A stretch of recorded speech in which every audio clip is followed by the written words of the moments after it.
नमस्ते दोस्तों। आज हम फिर एक बार आपको धर्म का ज्ञान सुनाएंगे। गौतम बुद्ध की कुछ ऐसी सच्ची घटनाएं जिसे सुनकर शायद आप भी धर्म की राह पकड़ लो। तो शुरू करते हैं। एक आदमी को काम के सिलसिले में अपने गांव से शहर जाना था। चूंकि वह बेरोजगार था और गांव में उसे कोई काम उपलब्ध नहीं था, इसलिए उसने शहर जाकर काम ढूंढने का निश्चय किया। गांवों से शहर की यात्रा करने के लिए कोई साधन करने लायक पैसे भी उसके पास नहीं थे, इसलिए वह पैदल ही निकल पड़ा। मार्ग में घना जंगल था। उसे जंगली जानवरों से भय लगा, किंतु कोई चारा न देख वह जंगल में प्रवेश कर गया। कुछ आगे जाने पर अचानक एक पेड़ से एक बड़ा सा बंदर उसके सामने कूदा। आदमी भय के मारे जहां का तहां खड़ा रह गया। बंदर ने आदमी से उसके विषय में पूछा। इस पर आदमी ने अपनी पूरा व्यथा बंदर को सुनाई। तब बंदर ने उसकी हर प्रकार से मदद करने का आश्वासन दिया, किंतु यह शर्त रखी कि तुम मुझे एक क्षण भी बिना काम के मत रखना, अन्यथा मैं तुम्हें मार डालूंगा। आदमी ने उसकी शर्त मान ली। बंदर उस दिन से आदमी के सारे काम करने लगा। जब कोई काम नहीं होता तो आदमी उसे सीढ़ी लाने को कहता और उसे पर ऊपर नीचे चढ़ने उतरने का आदेश देता। इस प्रकार बंदर आदमी का गुलाम बन गया। उपर्युक्त कथा में बंदर मानव मस्तिष्क का प्रतीक है। यदि हम अपने मस्तिष्क को सदैव विभिन्न कार्यों में लगाए रखेंगे तो यह सदैव रचनात्मक ऊर्जा से भरा रहकर सकारात्मक परिणाम देगा, किंतु उसे निष्क्रिय रखते हुए कोई काम नहीं करेंगे तो वह ध्वंसात्मक प्रकृति का हो जाएगा। इसलिए कहा गया है कि खाली दिमाग शैतान का घर होता है। सेठ धनीराम हमेशा पैसे कमाने में लगे रहते और परिवार पर पर्याप्त ध्यान नहीं दे पाते। उनकी पत्नी अपनी हवेली के सामने रहने वाले मजदूर मोहन के परिवार की खुशी देखकर उन्हें उलाहना देती। तुम हमेशा काम में लगे रहते हो, तुम्हें ना अपनी फिक्र है और न ही परिवार वालों की। मोहन के परिवार को देखो कितना खुशहाल है।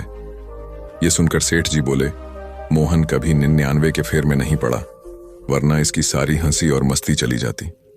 सेठानी ने 99 के फेर का आशय पूछा तो सेठ जी ने समय आने पर उन्हें दिखाने का वायदा किया।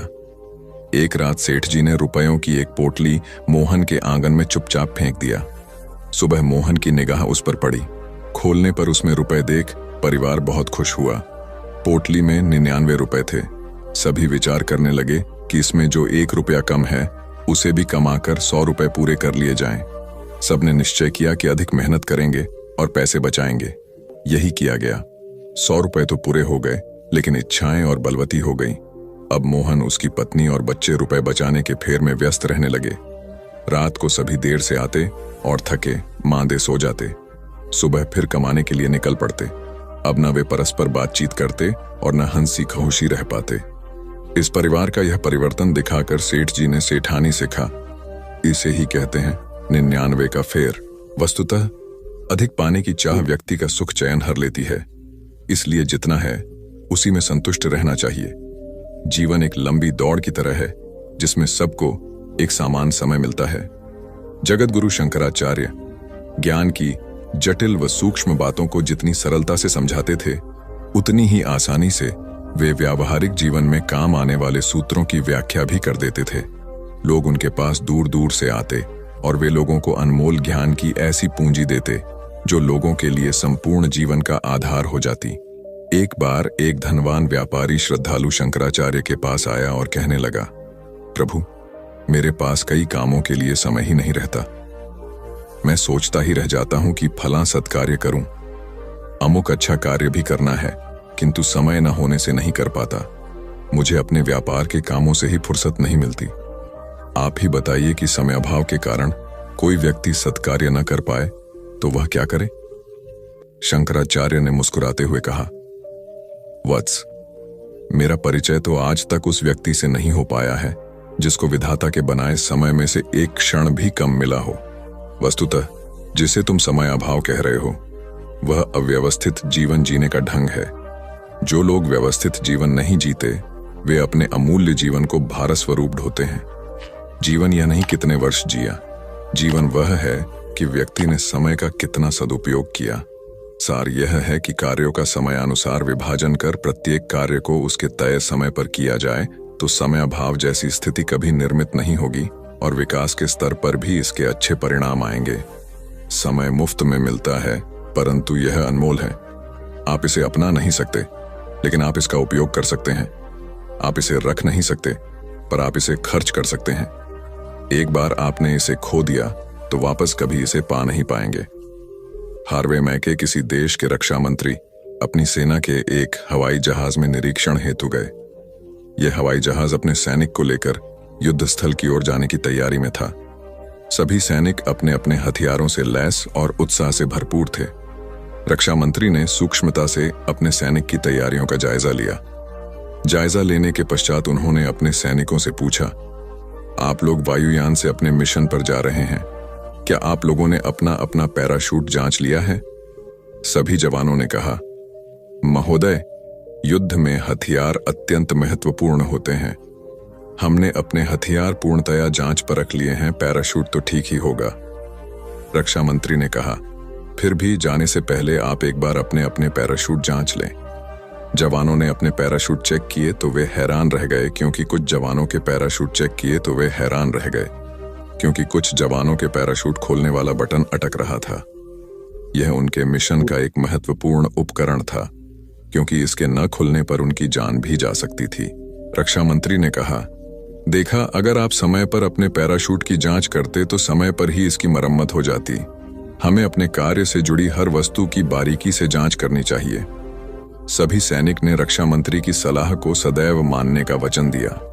कथा का सार यह है कि किसी भी कार्य की सफलता के लिए उसकी पूर्व तैयारी और तैयारी की जांच करना अत्यंत आवश्यक है। प्राचीन समय की बात है, मगध के नगर सेठ थे अंगपाल। वे जितने मृदु स्वभाव के थे, उनकी पत्नी उतनी ही कटु प्रकृति वाली थी। इस कारण उनके घर कोई नौकरानी टिक नहीं पाती थी। इतने विशाल घर की साज संभाल पत्नी से अकेले जब नहीं हो पाती थी तो उसका सारा क्रोध पति पर निकलता। बेचारे सेठ जी नई नौकरानी की खोज में सदा लगे रहते ताकि घर में शांति रहे। एक दिन सौभाग्य से उन्हें एक सेविका ऐसी मिली जिसने कर्कश परिजनों के ही बीच जीवन गुजारा था। इसलिए वह जब सेठ जी के घर आई तो घबराई नहीं, बल्कि दृढ़तापूर्वक रुकी रही। उसका नाम था विशाखा। नगर सेठ की पत्नी अपने कटु स्वभाव के कारण विशाखा को अत्यंत कड़वी बात भी कह देती और खूब काम भी कराती, किंतु विशाखा हंसकर सब कुछ सहन करती। अतः उसकी मृदुलता और श्रमशीलता ने सेठ जी के साथ ही इनकी पत्नी का भी मन जीत लिया। अब सेठ जी की पत्नी का कटु स्वभाव बदल गया था। वह अब सबसे प्यार से बात करती और कभी कड़वा वचन नहीं बोलती। जब सब कुछ ठीक हो गया तो विशाखा ने जाने की आज्ञा चाही। हालांकि सेठ जी ने उसे सभी सुविधाएं दे रखी थीं, किंतु विशाखा रुकने को तैयार नहीं हुई। विशाखा कलह व अशांति वाले दूसरे घर की खोज ने निकल पड़ी। उसका कहना था कि विपन्नों के साथ रहकर उन्हें अपनी सदाशयता के सहारे सुधारा जा सकता है। अतंतः वह ब्रह्मवर्त क्षेत्र की प्रसिद्ध संत के रूप में ख्यात हुई। वस्तुतः दुर्जनों को अपने सद्गुणों के संपर्क में रखकर सुधारने का सेवा कार्य पत्थर को पानी से काटने जैसा जटिल है, किंतु असंभव नहीं है। सत्य किसी व्यक्ति विशेष की संपत्ति नहीं है, बल्कि यह सभी व्यक्तियों का खजाना है। खाली गमला लाने वाला बना विजेता। एक राजा को सुयोग्य व ईमानदार मंत्री की आवश्यकता थी। उसके दरबार में चाटुकारों की भरमार थी, जिनसे राजा बहुत परेशान था। एक दिन उसने एक उपाय सोचा। सभी दरबारियों को बुलाकर राजा ने कहा, मैं चाहता हूं कि आप लोग मेरे लिए एक एक पौधा लगाएं। जिसका पौधा सबसे सुंदर व रहा भरा होगा, उसे मैं अपना मंत्री नियुक्त करूंगा। आप लोगों को बीज गमले में दूंगा। आपको बस खाद पानी देकर पौधा तैयार करना है। आपके पास 1 महीने का समय है। चापलूस दरबारी यह सुनकर बहुत प्रसन्न हो गए, क्योंकि यह बहुत आसान कार्य था। सब अपने अपने गमले में बीज डालकर नित्य खाद पानी देने लगे। जब 1 महीना हुआ तो सभी अपने अपने गमले लेकर दरबार में पहुंचे। सभी के गमले सुंदर पौधे से सजे हुए थे, किंतु एक व्यक्ति का गमला खाली था, जिसे देखकर सभी हंस रहे थे। जब राजा ने मंत्री पद के खाली गमले वाले व्यक्ति का नाम घोषित किया तो सब अवाक रह गए। तब राजा ने कहा, मैंने आप सभी को जो बीज दिए थे वे उबले हुए थे, अतः वे उग ही नहीं सकते थे।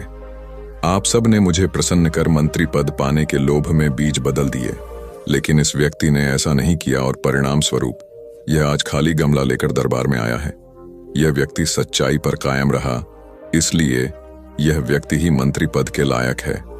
वह राज्य कभी उन्नति नहीं कर सकता जिसके दरबारी बस राजा को खुश करना चाहते हो और प्रजा की भलाई की ओर किसी का ध्यान न हो। सार ये है कि लोभ व स्वार्थ के मार्ग से हटकर सच्चाई के मार्ग पर चले तो सफलता अवश्य आपके कदम चूमेगी। संत रवि कुमार त्याग और वैराग्य का जीवन व्यतीत करते थे।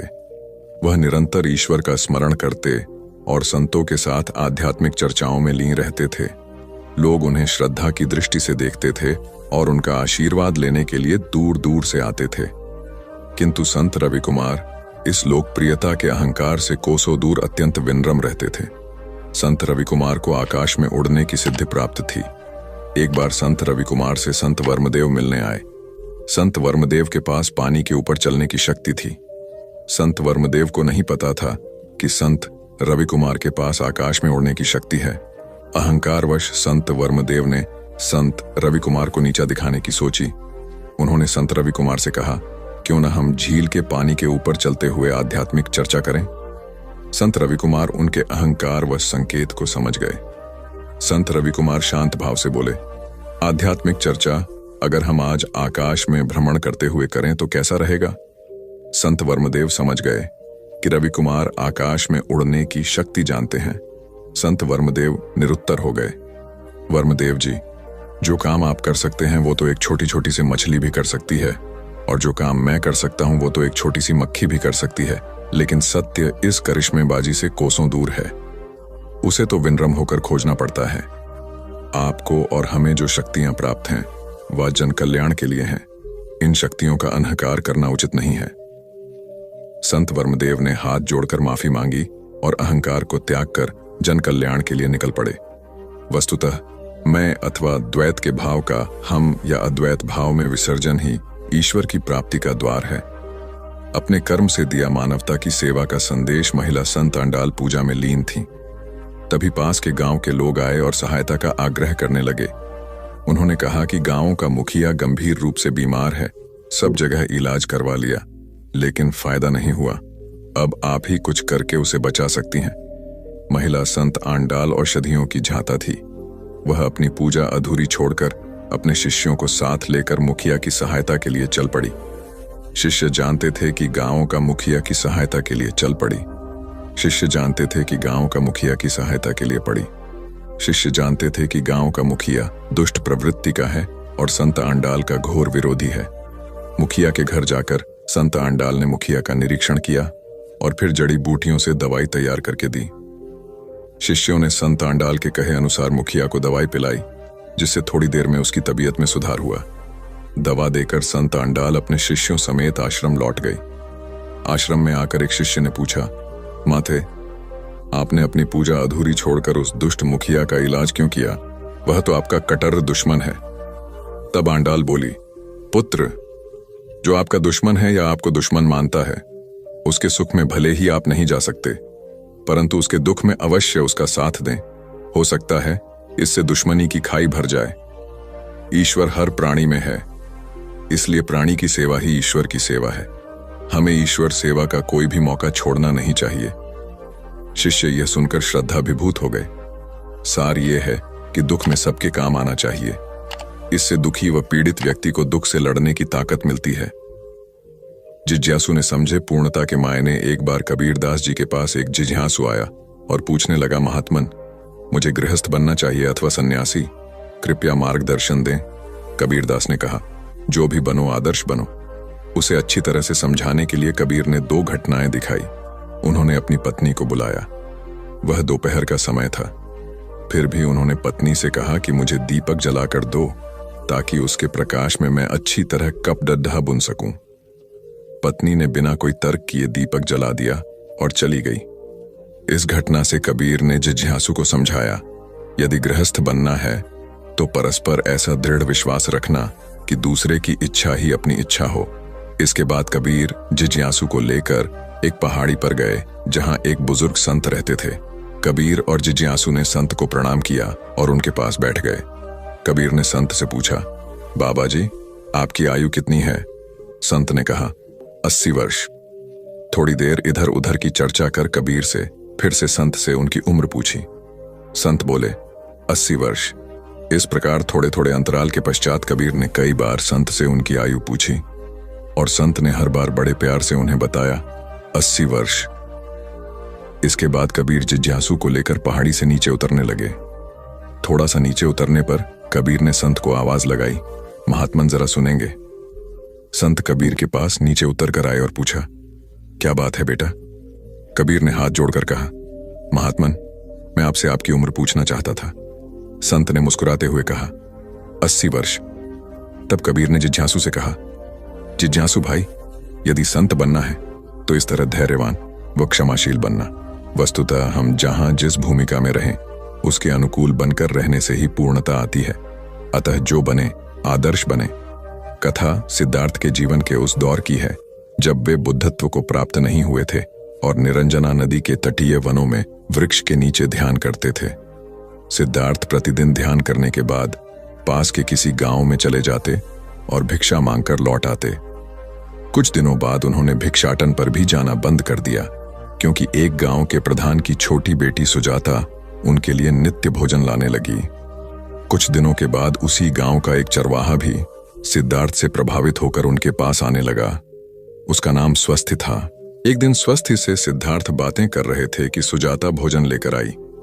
जैसे ही सिद्धार्थ ने भोजन करना शुरू किया, उन्होंने बातचीत बंद कर दी। स्वस्थि ने बात करने की कोशिश की तो सिद्धार्थ ने इशारे से उसे चुप करा दिया। जितनी देर तक वे भोजन करते रहे, बिल्कुल चुप रहे। स्वस्थि को हैरानी हुई। उसने सिद्धार्थ से भोजन करने के उपरांत पूछा, गुरुदेव, आप मेरे आने के बाद निरंतर वार्तालाप करते रहे, किंतु भोजन के दौरान एक शब्द भी नहीं बोले। मैं तो भोजन करते करते भी बातें कर लेता हूं। आपने तो मुझे भी इशारे से चुप करा दिया। इसका क्या कारण है? सिद्धार्थ बोले, भोजन का निर्माण बड़ी कठिनाई से होता है। किसान पहले बीज बोता है, फिर पौधों की रखवाली करता है और तब कहीं जाकर पैदा होता है। फिर घर की महिलाएं बड़े जत्न से उसे खाने योग्य बनाती हैं।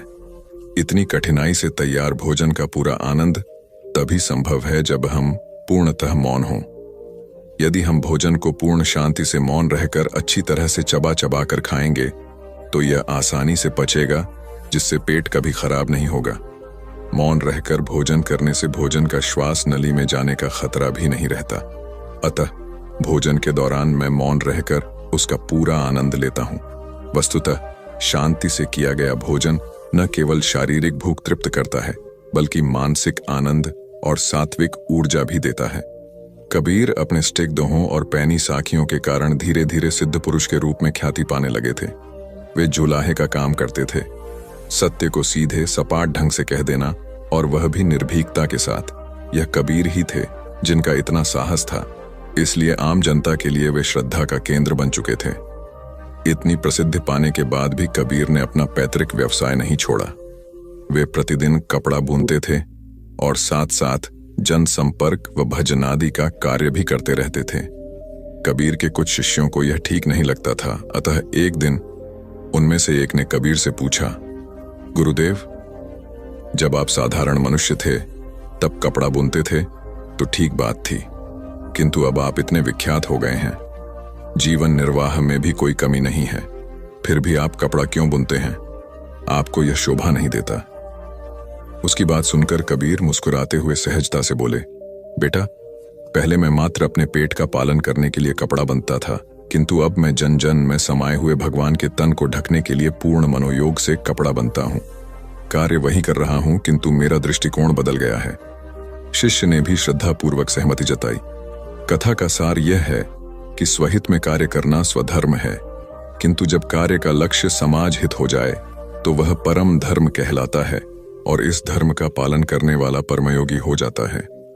स्वप्न में पता चला जीवन जीने का अर्थ एक आदमी अपनी पत्नी व पुत्र के साथ सुखी जीवन व्यतीत कर रहा था। अचानक एक दिन उसकी पत्नी बीमार हो गई और बहुत इलाज कराने के बाद भी स्वस्थ नहीं हुई। लेकिन दुर्भाग्यवश थोड़े दिनों बाद पुत्र को भी रोग ने आ घेरा और उसे भी लाख उपचार के पश्चात बचाया नहीं जा सका। अब तो आदमी पर वज्रपात ही हो गया। वह दिन रात रोता रहता। संसार से सर्वथा विरक्त होकर वह एकांतवासी बन गया, न किसी से कुछ बात करता और न ही मिलता जुलता। एक दिन अपने पुत्र का स्मरण कर वह देर रात तक रोता रहा, फिर उसकी आंख लग गई। स्वप्न में वह देवलोक जा पहुंचा। वहां उसने देखा कि छोटे बच्चों का जुलूस निकल रहा है। उन सभी के हाथों में जलती हुई मोमबत्तियां हैं। उस जुलूस में उसका पुत्र भी चल रहा था, किंतु उसके हाथ की मोमबत्ती बुझी हुई थी। आदमी पहले तो अपने पुत्र से लिपटकर खूब रोया, फिर मोमबत्ती बुझने का कारण पूछा तो पुत्र बोला, पिताजी, आप मुझे याद करके बार बार रोते हैं, इसलिए आपके आंसुओं से मेरी मोमबत्ती बुझ जाती है। यह सुनते ही आदमी की नींद खुल गई और उस दिन उसने बच्चे के लिए रोना बंद कर दिया। उसकी स्मृति में अनाथ बच्चों की मदद करना शुरू कर दिया। सार यह है कि रिश्तों से मोह स्वाभाविक है, किंतु मृत्यु के रूप में उनकी समाप्ति पर शोक में डूबने के स्थान पर उनकी स्मृति में रचनात्मक कर्म करने चाहिए, ताकि कुछ बेहतर करने के उल्लास से वे अधिक याद आएं। श्रीहरिपुर के राजा प्रदीप सिंह की असमय मृत्यु के बाद उनके इकलौते पुत्र तेजवीर सिंह को गद्दी पर बैठाया गया। तेजवीर सिंह अपने पिता को तरह साहसी थे, किंतु अनुभव की कमी होने के कारण अनेक बार संकट की स्थिति में घबरा जाते थे। ऐसे में राजमाता उन्हें हिम्मत देती और उचित मार्गदर्शन द्वारा संकट से उबारती। पड़ोसी राज्य गंगापुर के राजा भीम सिंह की निगाह श्रीहरिपुर पर थी। आखिर एक दिन भीम सिंह ने श्रीहरिपुर पर आक्रमण कर ही दिया। दोनों राज्यों की सेनाओं में घमासान युद्ध होने लगा। भीम सिंह को सेना बड़ी थी। अब तक राजा प्रदीप सिंह सेना छोटी होने के बावजूद अपने साहस और हौसले से सेना का मनोबल ऊंचा रख जीतते आए थे, किंतु तेजवीर सिंह इसे कायम नहीं रख पाए। 2 ही दिन में भीम सिंह ने 4 मील हिस्से पर अधिकार कर लिया। राजमाता ने तेजवीर सिंह को बुलाकर उससे पराजय का कारण पूछा। तेजवीर सिंह ने बताया कि हमारी सेना भीम सिंह की सेना से छोटी है और यही पराजय का कारण है। जब राजमाता ने तेजवीर सिंह के मुख से छोटी सेना के कारण पराजित होने की बात सुनी तो उन्होंने मन ही मन कुछ तय किया। जब रात को तेजवीर सिंह सोने से पहले उन्हें प्रणाम करने आए तो उन्होंने देखा कि राजमाता 6 पतली लकड़ियों के गट्ठर से फर्श पर पड़े लोहे के बड़े टुकड़े को तोड़ने का प्रयास कर रही हैं। तेजवीर ने उनसे कहा, मां, 6000 लकड़ियां मिलकर भी इस मजबूत लोहे को नहीं तोड़ सकती। तब राजमाता बोली, सही कहा, संख्या से मजबूती को पराजित नहीं किया जा सकता। इसी प्रकार हमारे वीर सैनिक और तुम लोहे की तरह मजबूत हो। दुश्मन की अधिक सैनिक संख्या इसी मजबूती के सामने घुटने टेकेगी। तेजवीर ने मां की बातों से प्रेरणा ग्रहण कर अगले ही दिन युद्ध में विजय हासिल की। सार यह है कि दृढ़ मनोबल से हारी हुई जंग में भी फतह हासिल की जा सकती है। दृढ़ मनोबल हो तो किसी भी मुश्किल परिस्थिति का सामना आसानी से किया जा सकता है। इसलिए प्रतिकूलताओं में भी मनोबल ऊंचा बनाए रखें। राम सिंह की बातें सुनकर राजा को बहुत दुख हुआ और उसने स्वयं सारे मामले की जांच पड़ताल करने का फैसला किया। राजा ने अपनी जांच में कई भ्रष्ट मंत्रियों और गांव के मुखियाओं का पर्दाफाश किया और उन्हें जेल में डाल दिया। वस्तुतः संकटग्रस्त लोगों की सहायता करना पुण्य कार्य है। सहायता वास्तविक व्यक्तियों तक पहुंचना बहुत जरूरी है। हर देश के शासकों को इस बात का हमेशा ध्यान रखना चाहिए कि उनके द्वारा जरूरतमंदों को दी जाने वाली सहायता वास्तव में जरूरतमंदों तक पहुंच भी रही है कि नहीं। संत सोलोमन अत्यंत उदार हृदय थे। उनके पास जो भी दीन दुखी आता वे उसकी हर संभव सहायता करते थे। उनकी सहृदयता सभी पर समान रूप से बरसती थी। संत सोलोमन एक स्थान पर नहीं टिकते थे, सदा भ्रमण करते रहते। ऐसे ही एक बार वह घूमते घूमते ऐसे स्थान पर पहुंच गए जहां गणिकाओं का निवास था। चूंकि गणिकाओं के पास व्यक्ति अपनी वासना पूर्ति के लिए ही आता है, अतः वे समझी कि संत का भी यही उद्देश्य है। गणिकाएं आपस में बात करने लगीं कि यह तो साधु के वेश में विलासी है। गणिकाओं ने संत को इशारे से अपने पास बुलाया। चूंकि संत का हृदय निष्कपट था, इसलिए वह निर्विकार भाव से उनके पास चले गए। गणिकाओं के पूछने पर संत ने उनको अपना परिचय दिया। अपना परिचय देने के बाद संत ने पूछा, हे देवियों, आप कौन हैं? गणिकाओं ने संत को अपने बारे में बताया। तब संत सोलोमन उनके विषय में जानकर अत्यंत दुखी हो गए और बोले, हे ईश्वर, तेरी इतनी सुंदर सृष्टि में यह कैसा अनर्थ हो रहा है? तेरी यह सुंदर रचना कीचड़ में पड़ी है, इनका कल्याण करो। इन्हें भी तेरा प्रेम और दया मिलनी चाहिए। संत का ऐसा निष्पाप भाव देखकर गणिकाएं प्रभावित हो गईं। उन्होंने संत से क्षमा मांगी। संत ने गणिकाओं को प्रेरित किया कि वह यह कीचड़ भरा जीवन छोड़कर सच्चाई व साधना के मार्ग पर चलें। संत की प्रेरणा से गणिकाएं साधना के मार्ग पर चल पड़ी। उन्होंने वेश्यावृत्ति द्वारा अर्जित धन से नारी निकेतन का निर्माण करवाया और परोपकार को सदा के लिए अपना लिया।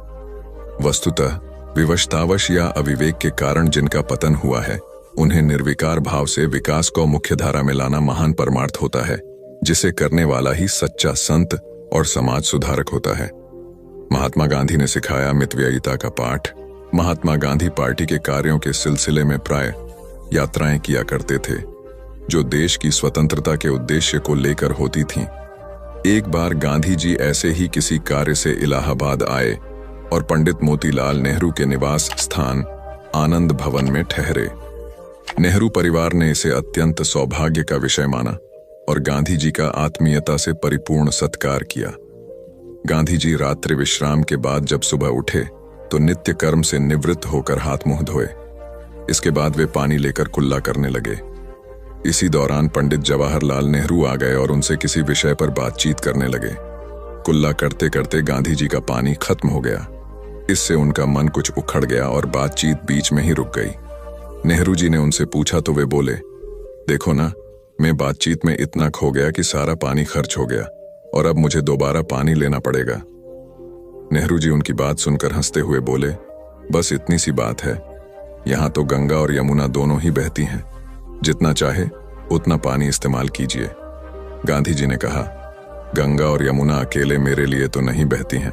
प्रकृति में कोई चीज कितनी ही मात्रा में क्यों ना उपलब्ध हो, किंतु मनुष्य को अपने लिए उतनी ही मात्रा में उसे लेना चाहिए जितना अनिवार्य हो। मितव्ययिता से किसी भी वस्तु का उपयोग करने पर आगे की पीढ़ियों के लिए वह संग्रहित रहती हैं और इस प्रकार वह समाज की अधिकतम आवश्यकताओं की पूर्ति करती है।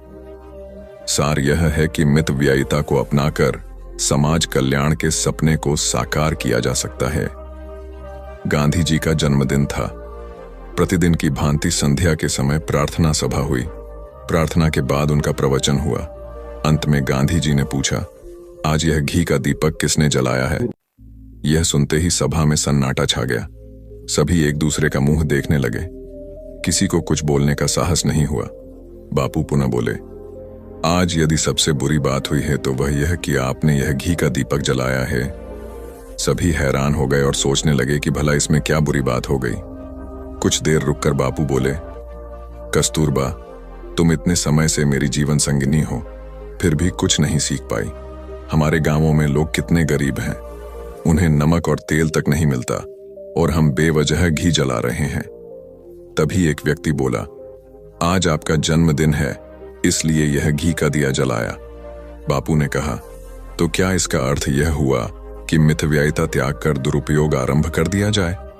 जो हुआ सो हुआ, पर आगे से ध्यान रखना, जो वस्तु आम आदमी को उपलब्ध न हो उसे हमें भी उपयोग में लाने का कोई अधिकार नहीं है। जब तक हर आदमी में यह भावना नहीं आएगी, देश में खुशहाली कैसे आ पाएगी? उपस्थित जनों ने हृदय से बापू की बात में सहमति जताई। देश की वर्तमान ऊर्जा संकट व अर्थ संकट के समय बापू के ये विचार अनुकरणीय हैं। वस्तुतः यदि हम में से हर एक वस्तुओं को आवश्यकतानुसार उपयोग करने की आदत डाल लें तो कभी किसी वस्तु का अभाव नहीं होगा और एक सुखी व संतुष्ट समाज की रचना संभव होगी। जर्मनी के महान वैज्ञानिक थे नील्स बोर। नील्स अत्यंत प्रतिभाशाली और तत्कालीन शासक हिटलर के प्रिय थे। नील्स अपने सटीक शोध परिणामों के लिए सर्वत्र प्रशंसा पाते थे।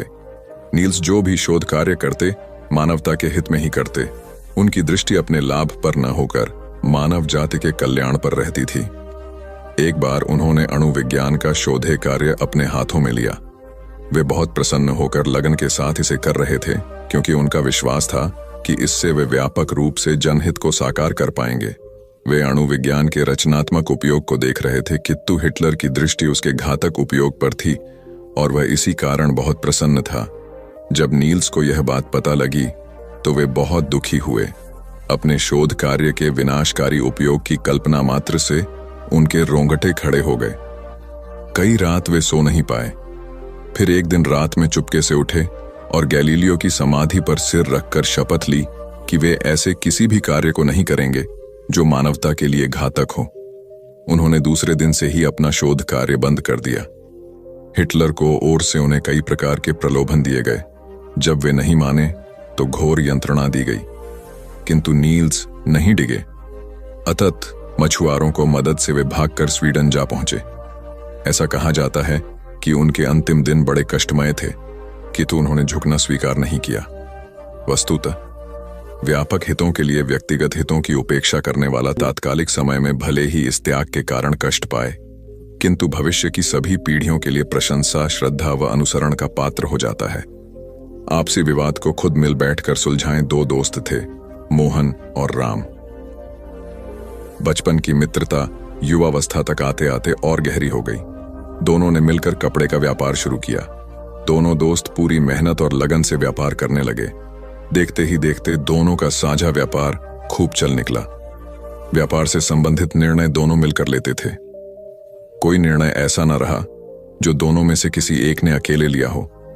उनके सटीक निर्णय, आपसी प्यार और रजामंदी, मेहनत और लगन से उनका व्यापार दिन दोगुनी रात चौगुनी तरक्की करने लगा। उनकी इस तरक्की से शहर के अन्य कपड़ा व्यापारी उनसे ईर्ष्या करने लगे। वे दोनों मित्रों में फूट डालने का अवसर खोजने लगे, क्योंकि वे जानते थे कि अगर दोनों मित्रों के रिश्ते में ददर आ गई तो उनके व्यापार पर भी इसका गहरा असर पड़ेगा। एक बार मोहन को किसी काम के सिलसिले में एक दिन के लिए शहर से बाहर जाना पड़ा, परंतु मोहन को 3-4 दिन का वक्त लग गया। वस्तुतः व्यापक हितों के लिए व्यक्तिगत हितों की उपेक्षा करने वाला तात्कालिक समय में भले ही इस त्याग के कारण कष्ट पाए, किंतु भविष्य की सभी पीढ़ियों के लिए प्रशंसा, श्रद्धा व अनुसरण का पात्र हो जाता है। आपसी विवाद को खुद मिल बैठकर सुलझाएं दो दोस्त थे, मोहन और राम। बचपन की मित्रता युवावस्था तक आते आते और गहरी हो गई। दोनों ने मिलकर कपड़े का व्यापार शुरू किया। दोनों दोस्त पूरी मेहनत और लगन से व्यापार करने लगे। देखते ही देखते दोनों का साझा व्यापार खूब चल निकला। व्यापार से संबंधित निर्णय दोनों मिलकर लेते थे। कोई निर्णय ऐसा न रहा जो दोनों में से किसी एक ने अकेले लिया हो। उनके सटीक निर्णय, आपसी प्यार व रजामंदी, मेहनत और लगन से उनका व्यापार दिन दोगुनी रात चौगुनी तरक्की करने लगा। उनकी इस तरक्की से शहर के अन्य कपड़ा व्यापारी उनसे ईर्ष्या करने लगे। वे दोनों मित्रों में फूट डालने का अवसर खोजने लगे, क्योंकि वे जानते थे कि अगर दोनों मित्रों के रिश्ते में ददर आ गई तो उनके व्यापार पर भी इसका गहरा असर पड़ेगा। एक बार मोहन को किसी काम के सिलसिले में एक दिन के लिए शहर से बाहर जाना पड़ा, परंतु मोहन को 3-4 दिन का वक्त लग गया। राम ने व्यापार के सिलसिले में एक बड़ा सौदा करना था। उसने मोहन का 3 दिन तक इंतजार किया। फिर उसे लगा कि अगर यह सौदा जल्दी नहीं किया तो व्यापारिक लाभ का एक अच्छा मौका हाथ से निकल जाएगा। उसने वह सौदा कर लिया और सोचा कि मोहन के आते ही उसे बता दूंगा। मोहन जब शहर वापस आया तो अन्य व्यापारियों ने उसे भड़का दिया कि राम ने अपने व्यक्तिगत लाभ के लिए तुम्हारे बिना बड़ा सौदा कर लिया है। मोहन लोगों के बहकावे में आकर बिना सोचे विचारे राम से इस बात पर झगड़ पड़ा और उससे कहने लगा, राम, मुझे यकीन नहीं आता कि तुमने बिना मेरी राय जाने यह सौदा कर लिया। तुम्हारी हिम्मत कैसे हो गई? राम ने मोहन को समझाने का बहुत प्रयास किया, किंतु मोहन कुछ भी समझने को तैयार नहीं था। उसने राम से कहा कि कल ही व्यापार को अलग करने की प्रक्रिया शुरू कर देंगे। राम से यह कहकर मोहन अपने घर आ गया। मोहन की मां ने मोहन को परेशान देखकर परेशानी का कारण पूछा तो उसने सब बता दिया। मां ने गंभीरता से सोच विचार किया और फिर मोहन से कहा, यह जो हमारे आंगन में आम का पेड़ है, इसके सूखे व पीले पत्ते कहाँ गए? मोहन ने कहा, गिर गए होंगे। मां ने कहा, अगर नहीं गिरते तो अच्छा होता। मोहन ने अचरज से कहा, अगर नहीं गिरते तो पेड़ कितना खराब लगता। तब मां ने समझाया, इस तरह तुम भी अपने मन से राम के प्रति कुविचार हटाओ और शांत मन से व्यापारिक विषय पर राम से वार्तालाप करो, हल जरूर निकल आएगा। राम ने व्यापार के सिलसिले में एक बड़ा सौदा करना था। उसने मोहन का 3 दिन तक इंतजार किया। फिर उसे लगा कि अगर यह सौदा जल्दी नहीं किया तो व्यापारिक लाभ का एक अच्छा मौका हाथ से निकल जाएगा। उसने वह सौदा कर लिया। एक दिन अचानक बुद्ध ने पूछा, यह वर्ष का अंतिम दिन है। इसी दिन तुम 1 वर्ष पहले यहां आए थे और मैंने तुम्हें वचन दिया था कि 1 वर्ष बाद तुम जो पूछोगे मैं उत्तर दूंगा। मैं उत्तर देने को तैयार हूं। अब तुम प्रश्न पूछो। मौलुंग पुत्र हंसने लगा और उसने कहा, आपने मुझे भी धोखा दिया। वह सारिपुत्र ठीक कहता था। अब कोई प्रश्न ही पूछने के लिए नहीं रहा, तो मैं क्या पूछूं? मेरे पास पूछने के लिए कुछ भी नहीं है। असल में यदि तुम सत्य नहीं हो तो समस्याएं होती हैं और प्रश्न होते हैं। वे तुम्हारे झूठ से पैदा होते हैं, तुम्हारे स्वप्न, तुम्हारी नींद से वे पैदा होते हैं। जब तुम सत्य, प्रामाणिक, मौन, समग्र होता हो, वे तिरोहित हो जाते हैं। मेरी समझ ऐसी है कि मन की एक अवस्था है जहां केवल प्रश्न होते हैं और मन की एक अवस्था है जहां केवल उत्तर होते हैं, और वे कभी साथ साथ नहीं होते। यदि तुम अभी भी पूछ रहे हो तो तुम उत्तर नहीं ग्रहण कर सकते। मैं उत्तर दे सकता हूं लेकिन तुम उसे ले नहीं सकते। यदि तुम्हारे भीतर प्रश्न उठने बंद हो गए हैं तो मुझे उत्तर देने की कोई जरूरत नहीं है, तुम्हें उत्तर मिल जाता है। किसी प्रश्न का उत्तर नहीं दिया जा सकता है। मन की एक ऐसी अवस्था उपलब्ध करनी होती है जहां कोई प्रश्न नहीं उठते। मन की प्रश्न रहित अवस्था ही एकमात्र उत्तर है। यही तो ध्यान की पूरी प्रक्रिया है, प्रश्नों को गिरा देना, भीतर चलती बातचीत को गिरा देना। जब भीतर की बातचीत रुक जाती है तो ऐसा असीम मौन छा जाता है। उस मौन में हर चीज का उत्तर मिल जाता है। हर चीज सुलझ जाती है, शाब्दिक रूप से नहीं, अस्तित्वगत रूप में सुलझ जाती है। कहीं कोई समस्या नहीं रह जाती है। किसी की मौत तो नहीं हुई। यह सुनकर घर के लोग आश्चर्य से कहने लगे, गौतमी, ये तू क्या कह रही है? यहां कितने आदमी मर चुके हैं, इसका कोई हिसाब है? गौतमी, तो मैं आपके घर से सरसों न लूंगी। गौतमी दूसरे घर गई। सब जगह उसे वही जवाब मिला। उसने समझा शायद सारे नगर में यही बात हो। उसे एकदम ध्यान आया कि बुद्ध भगवान ने शायद जानबूझकर ही मुझे सरसों मांगने के लिए भेजा है। वह शीघ्र ही अपने मृत पुत्र को नगर के बाहर श्मशान में ले गई। उसे अपने हाथ में लेकर बोली, प्रिय पुत्र, मैंने समझा था शायद तुम ही अकेले मरने के लिए पैदा हुए हो, लेकिन अब मुझे मालूम हुआ कि मौत सबके लिए है। जो पैदा हुआ है उसे एक न एक दिन अवश्य मरना है। इतना कहकर अपने पुत्र को श्मशान में रख वहां से लौट आई। लौटकर गौतमी बुद्ध के पास गई। बुद्ध ने पूछा, गौतमी, सरसों के दाने मिल गए? गौतमी, भगवान, सरसों नहीं चाहिए, उनका काम हो गया है, बजाय और भी कहीं अधिक बढ़ जाएंगी, क्योंकि किसी भी निर्दोष जीव को मारकर कोई भी व्यक्ति खुशी नहीं प्राप्त कर सकता। आपकी समस्या का हल निर्दोष जीवों को मारने से कैसे हो सकता है? आप राजा हैं, आपको सोच विचार कर निर्णय लेना चाहिए। अगर आप सच में अपनी मुश्किलों का हल चाहते हैं तो दिमाग से काम लीजिए। मुश्किलें तो आती जाती रहती हैं, यही जिंदगी का सच है। किसी निर्दोष जीव को मारने से समस्याएं नहीं समाप्त होंगी, बल्कि उसका हल आपको बुद्धि से ही निकालना होगा। बुद्ध की बात सुनकर अजातशत्रु उनके चरणों में गिर पड़े और अपनी भूल की क्षमा मांगने लगे। अजातशत्रु ने ऐलान करा दिया कि अब से उनके राज्य में किसी निर्दोष जीव की हत्या नहीं की जाएगी। दिन एक शिक्षित युवक बुद्ध के पास आया। उसने बुद्ध को प्रणाम कर अपनी जिज्ञासा रखी, गुरुजी, आप ईश्वर की बात करते हैं, क्या आपने ईश्वर के दर्शन किए हैं जो आप साधिकार इस विषय पर इतना कुछ कह पाते हैं? बुद्ध ने कुछ नहीं कहा और स्नेहपूर्वक उसके सिर पर हाथ फेर दिया। युवक ने समझा कि बुद्ध के पास मेरे प्रश्न का उत्तर नहीं है। फिर उन्होंने कहा, आओ हम कुछ देर यहाँ के बगीचे में घूमें। बगीचे में गुलाब और रजनीगंधा के सुगंधित फूल लगे थे। युवक बोला, गुरुजी, इन फूलों की सुगंध से सारा वातावरण महक रहा है। बुद्ध ने कहा, वत्स, तुम ठीक कहते हो, किंतु एक बात बताओ कि यह सुगंध तुम्हें दिखाई दे रही है? युवक बोला, जी नहीं, सुगंध तो अनुभव की जाती है। तब बुद्ध ने कहा, बस यही तुम्हारे प्रश्न का उत्तर है। तुम्हारे शरीर में जब कभी कहीं चोट लगती है तो दर्द होता है। क्या इस दर्द को तुम देख सकते हो? युवक बोला, नहीं, वह भी अनुभूत ही होता है। बुद्ध ने अंतिम रूप से युवक का समाधान करते हुए कहा, आत्मा और परमात्मा के साथ भी यही बात है। आत्मा को परमात्मा की अनुभूति के द्वारा उसका साक्षात्कार होता है, न कि स्थूल नेत्रों से। युवक अब पूर्णतः संतुष्ट था। बुद्ध का आभार मानते हुए वह चला गया। परमात्मा सदैव अनुभूति के स्तर पर ही घटता है, और यह घटना तब होती है जब मन पूर्णतः निर्लिप्त तथा संभव को प्राप्त हो चुका हो। महात्मा बुद्ध नदी के किनारे एकांत में अपनी कुटिया में रहते थे। उन्होंने कुटिया के चारों ओर हरे भरे वृक्ष लगा रखे थे जिन पर सुबह शाम पक्षियों का कलरव गूंजता रहता था। प्रकृति का यह मधुर सान्निध्य महात्मा बुद्ध को सदैव आनंदित रखता था। पक्षी और पेड़ पौधे तो मानो उनका परिवार ही बन गए थे। एक दिन महात्मा बुद्ध प्रातःकालीन उठे ही थे कि द्वार पर उन्हें एक सेठ जी खड़े नजर आए। उन्हें चिंताग्रस्त देख महात्मा बुद्ध ने उनसे समस्या जाननी चाहिए। सेठ जी बोले, महाराज, मेरे पास विशाल संपदा है, भरा पूरा परिवार है और मुझे कोई रोग भी नहीं है। फिर भी मुझे नींद नहीं आती, रात भर करवटें ही बदलता रहता हूं।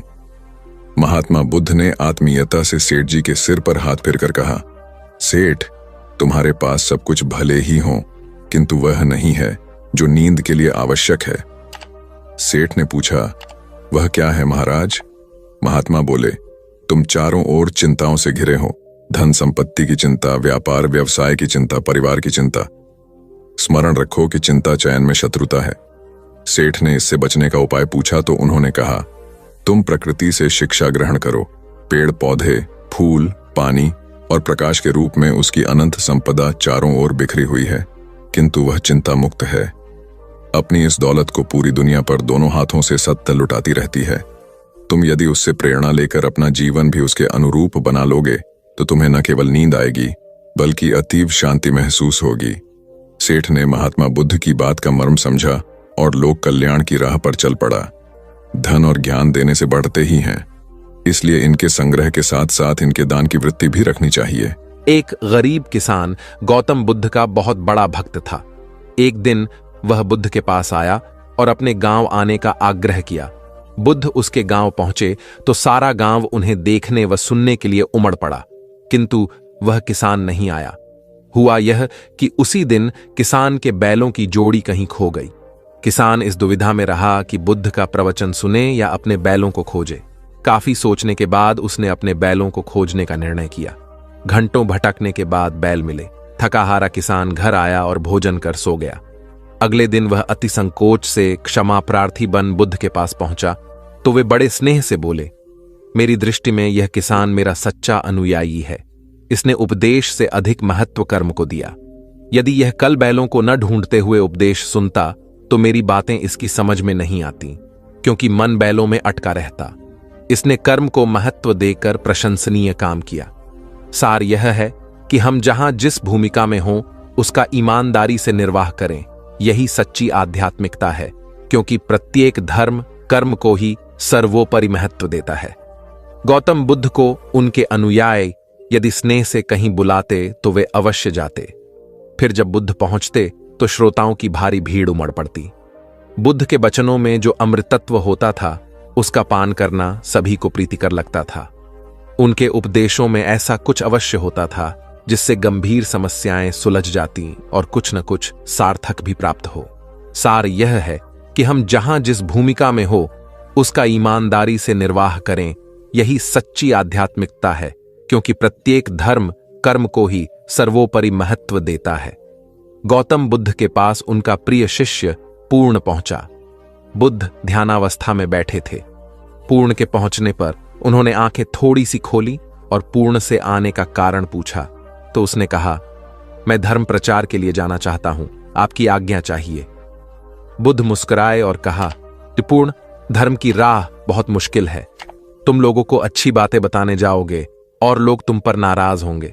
हो सकता है कि अपशब्द भी कहे। इस पर पूर्ण ने कहा, कोई बात नहीं, मैं यह सोचकर उनकी बातों पर ध्यान नहीं दूंगा कि उन्होंने अपशब्द ही कहे, पिटाई तो नहीं की। बुद्ध बोले, हो सकता है कि कुछ लोग हाथ उठा दें। पूर्ण ने कहा, तब मैं यह सोचकर उन्हें क्षमा कर दूंगा कि उन्होंने मुझ पर शस्त्रों से प्रहार तो नहीं किया। बुद्ध फिर बोले, हे पूर्ण, हो सकता है कि कुछ लोग तुम पर शस्त्रों का भी उपयोग करें। पूर्ण ने उत्तर दिया, तब मैं यह सोचकर उनके प्रति कोई प्रतिकार की भावना नहीं रखूंगा कि उन्होंने मुझे मारा, पर जान से तो नहीं मार डाला, मुझे जीवित छोड़ दिया। बुद्ध ने फिर कहा, और यदि तुम्हारे प्राण ही ले लिए तब? पूर्ण ने तत्क्षण सिर झुकाकर कहा, तब मैं उनका आभारी रहूंगा कि उन्होंने धर्म के मार्ग पर मेरे प्राणों का उत्सर्ग करने में मेरी सहायता की। मैं उनके प्रति कृतज्ञ रहूंगा। तब बुद्ध ने आंखें खोली और आशीर्वाद देकर अनुमति दी तथा पूर्ण से कहा, अब तुम धर्म प्रचार करने के पात्र हो। जो किसी में भी कोई दोष न देखे वही सच्चा है। अच्छाई के मार्ग पर चलना बहुत मुश्किल काम है। जो इस राह पर चलता है उसके मार्ग में अनेक बाधाएं आती हैं, लेकिन जो व्यक्ति किसी में भी दोष न देखे वही बाधाओं को सहजता से पार कर अपने लक्ष्य को पूरा कर पाता है। एक बार गौतम बुद्ध जब वन से गुजर रहे थे, तब एक राक्षसी हाथ में तलवार लेकर प्रकट हुई और कहा, अरे बुद्ध, आज तुम्हारे प्रेम को मेरी घृणा के सामने झुकना ही पड़ेगा। आज तुम्हारे जीवन का अंतिम दिन है। बुद्ध ने मुस्कुराते हुए उत्तर दिया, मैं घृणा, उपहास और द्वेष के आगे नतमस्तक नहीं होऊंगा। मैं निंदा, प्रशंसा अथवा उपहास किसी से भी प्रभावित नहीं होता। तुम मुझसे इतनी घृणा करती हो, पर मैं तो तुमसे भी प्रेम करता हूं। राक्षसी ने पूछा, तुम मुझसे प्रेम क्यों करते हो? बुद्ध बोले, मैं तुम्हें मां का रूप देख रहा हूं और मां तो प्रेम का रूप होती है, उसमें हिंसा हो ही नहीं सकती। इतना सुनते ही राक्षसी के हाथ से तलवार गिर पड़ी। हे बुद्ध, तुम धन्य हो। इतना कहते ही बहदेवी में बदल गई और अंतर्धान हो गई। दरअसल जो लोग दूसरों से द्वेष करते हैं, अंत में एक दिन घृणा उन्हें नष्ट कर देती है। घृणा से घिरे हुए लोगों को एक दिन घृणा ले डूबती है। प्रेम सत्य के आवरण से ढका होता है। सत्य से जुड़ा हुआ व्यक्ति सदैव आनंद में जीता है। सत्य को केवल अपने तक सीमित मत रखो, उसे अपने कर्मों में ढालना होगा। सत्य रूपी गुलाब की खुशबू है कर्म। अपने कर्म को प्रेम और सत्य में डुबोकर करो। प्रेम और सत्य मनुष्य को विकास की ओर ले जाते हैं। ध्यान रहे कि ये दोनों मार्ग ईश्वर की ओर जाते हैं। इस मार्ग पर चलने वाले सहज में ही आनंद और शांति को पा लेते हैं। गौतम बुद्ध भ्रमण करते हुए वैशाली नगर के वन विहार में पहुंचे। उनके आगमन का समाचार पूरे नगर में फैल गया। कुछ ही समय में मानो पूरा नगर उनके दर्शन के लिए उमड़ पड़ा। बड़े व्यापारी, शिक्षाविद, समाज सेवी, अधिकारी और राज परिवार से जुड़े कई वरिष्ठ भी वहां पहुंचे। सभी की भावना थी कि तथागत बुद्ध अपने शिष्यों सहित उनके निवास पर पहुंचे एवं भोज का आमंत्रण स्वीकारें। बुद्ध सभी के निवेदन को सुन रहे थे और स्वभावगत मुस्कान के साथ आमंत्रण का आभार व्यक्त कर रहे थे। तभी वैशाली की यात गणिका आम्रपाली भी वहां पहुंची। वह बुद्ध की शिक्षा से प्रेरित होकर बहुत पहले ही अपनी गणिका वृत्ति त्याग चुकी थी। उसने भी बुद्ध को भोजन का आमंत्रण दिया। बुद्ध ने तत्काल उसे स्वीकार किया और अगले दिन भिक्षुओं सहित उसके घर आने की सहमति दे दी। बुद्ध के एक शिष्य को यह बात अच्छी नहीं लगी कि इतने सारे वरिष्ठों के निवेदन के बावजूद बुद्ध ने आम्रपाली का आमंत्रण स्वीकारा। शिष्य की दृष्टि में आम्रपाली गणिका होने से घृणित कर्म से जुड़ी रही थी। जब सभी लोग चले गए तब शिष्य ने पूछा, भगवान, इतने लोगों ने आपको न्योता दिया, फिर आपने आम्रपाली का ही आमंत्रण क्यों स्वीकारा? बुद्ध ने कहा, माना वह गणिका थी, लेकिन पश्चाताप की अग्नि में तपकर वह निर्मल हो चुकी है। यदि कोई व्यक्ति इस निर्मलता को प्राप्त कर ले तो वह उनसे भी श्रेष्ठ हो जाता है जो ऐसे किसी घृणित कर्म में लीन न रहे हों। ऐसे व्यक्ति का आमंत्रण स्वीकारने में संकोच नहीं होना चाहिए। कोई व्यक्ति जब तक बुरे कामों में संलग्न रहता है तब तक उससे दूरी रहे तो ठीक है, लेकिन जो बुरे कामों को छोड़ दे उसे स्वीकार करने में संकोच नहीं करना चाहिए। इससे उसकी अच्छाई की ओर बढ़ने की भावना को बल मिलता है। गौबुद्ध के जीवन की एक घटना है। उन्होंने नियम बना रखा था कि वे अपने संघ में स्त्रियों को स्थान नहीं देंगे। स्त्रियों के लिए भिक्षु होने की दीक्षा उन्होंने वर्जित कर रखी थी। एक समय गौतम बुद्ध एक गांव में ठहरे हुए थे। वहां महाप्रजापति गौतमी उनके पास पहुंची। उन्होंने बुद्ध से कहा, आप स्त्रियों को भी दीक्षा दें, किंतु बुद्ध ने अस्वीकार कर दिया। अनेक स्त्रियां इकट्ठी हुईं और उन्होंने विचार किया कि कैसे गौतम बुद्ध से स्वीकृति प्राप्त की जाए। स्त्रियों ने निर्णय लिया कि स्वयं सेविकाएं बनकर गौतम बुद्ध के समक्ष पहुंचा जाए। गौतमी ने अपने बाल काटे, भिक्षु के वस्त्र पहने और अनेक स्त्रियों के साथ बुद्ध के सामने पहुंच गई। उनकी यह मांग थी कि स्त्रियों को भी दीक्षा दी जाए। बुद्ध ने उनकी बात को स्वीकार नहीं किया। स्त्रियां निराश हुईं। जब बुद्ध के एक शिष्य आनंद ने स्त्रियों को देखा, उनके पांव सूजे हुए थे, उन पर धूल चढ़ी हुई थी, उनकी आंखों से आंसू बह रहे थे। उन्होंने पूछा, क्या बात है?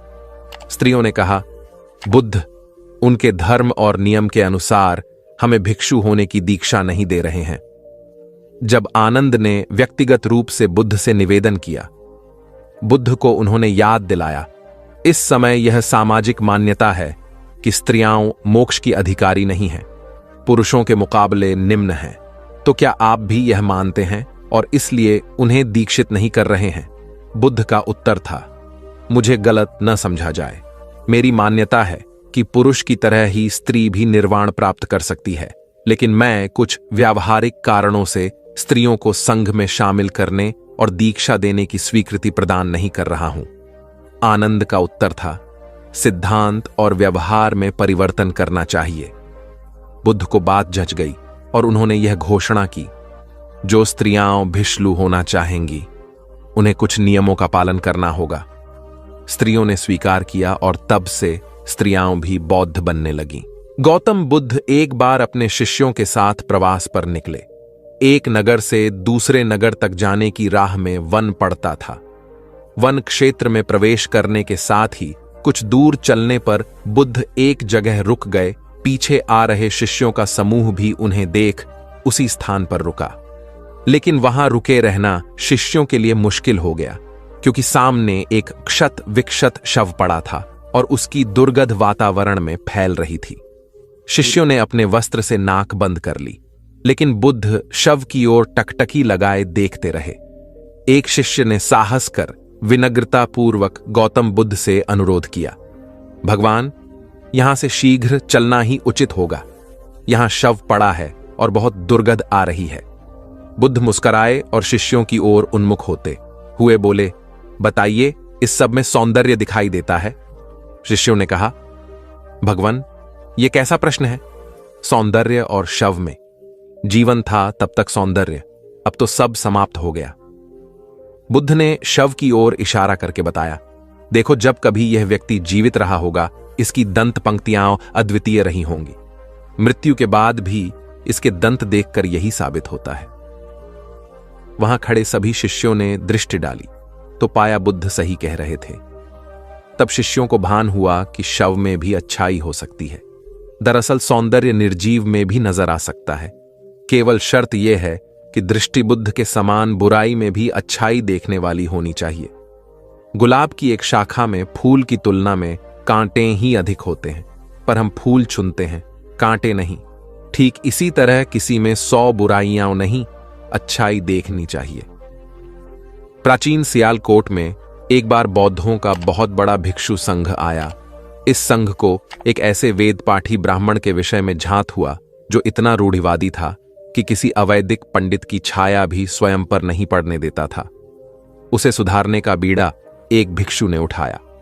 अगले दिन वह अपना भिक्षा पात्र लेकर ब्राह्मण के घर पहुंच गया और पूछा, कुछ आहार पानी की सुविधा है? उसकी बात सुनकर घर के सभी लोग मौन रहे और उसकी ओर घृणा की दृष्टि से देखा। भिक्षु लौट आया। दूसरे दिन फिर गया और वही प्रश्न दोहराया। इस बार भी उसे चुप्पी और तिरस्कार का सामना करना पड़ा। वह पुनः लौट गया।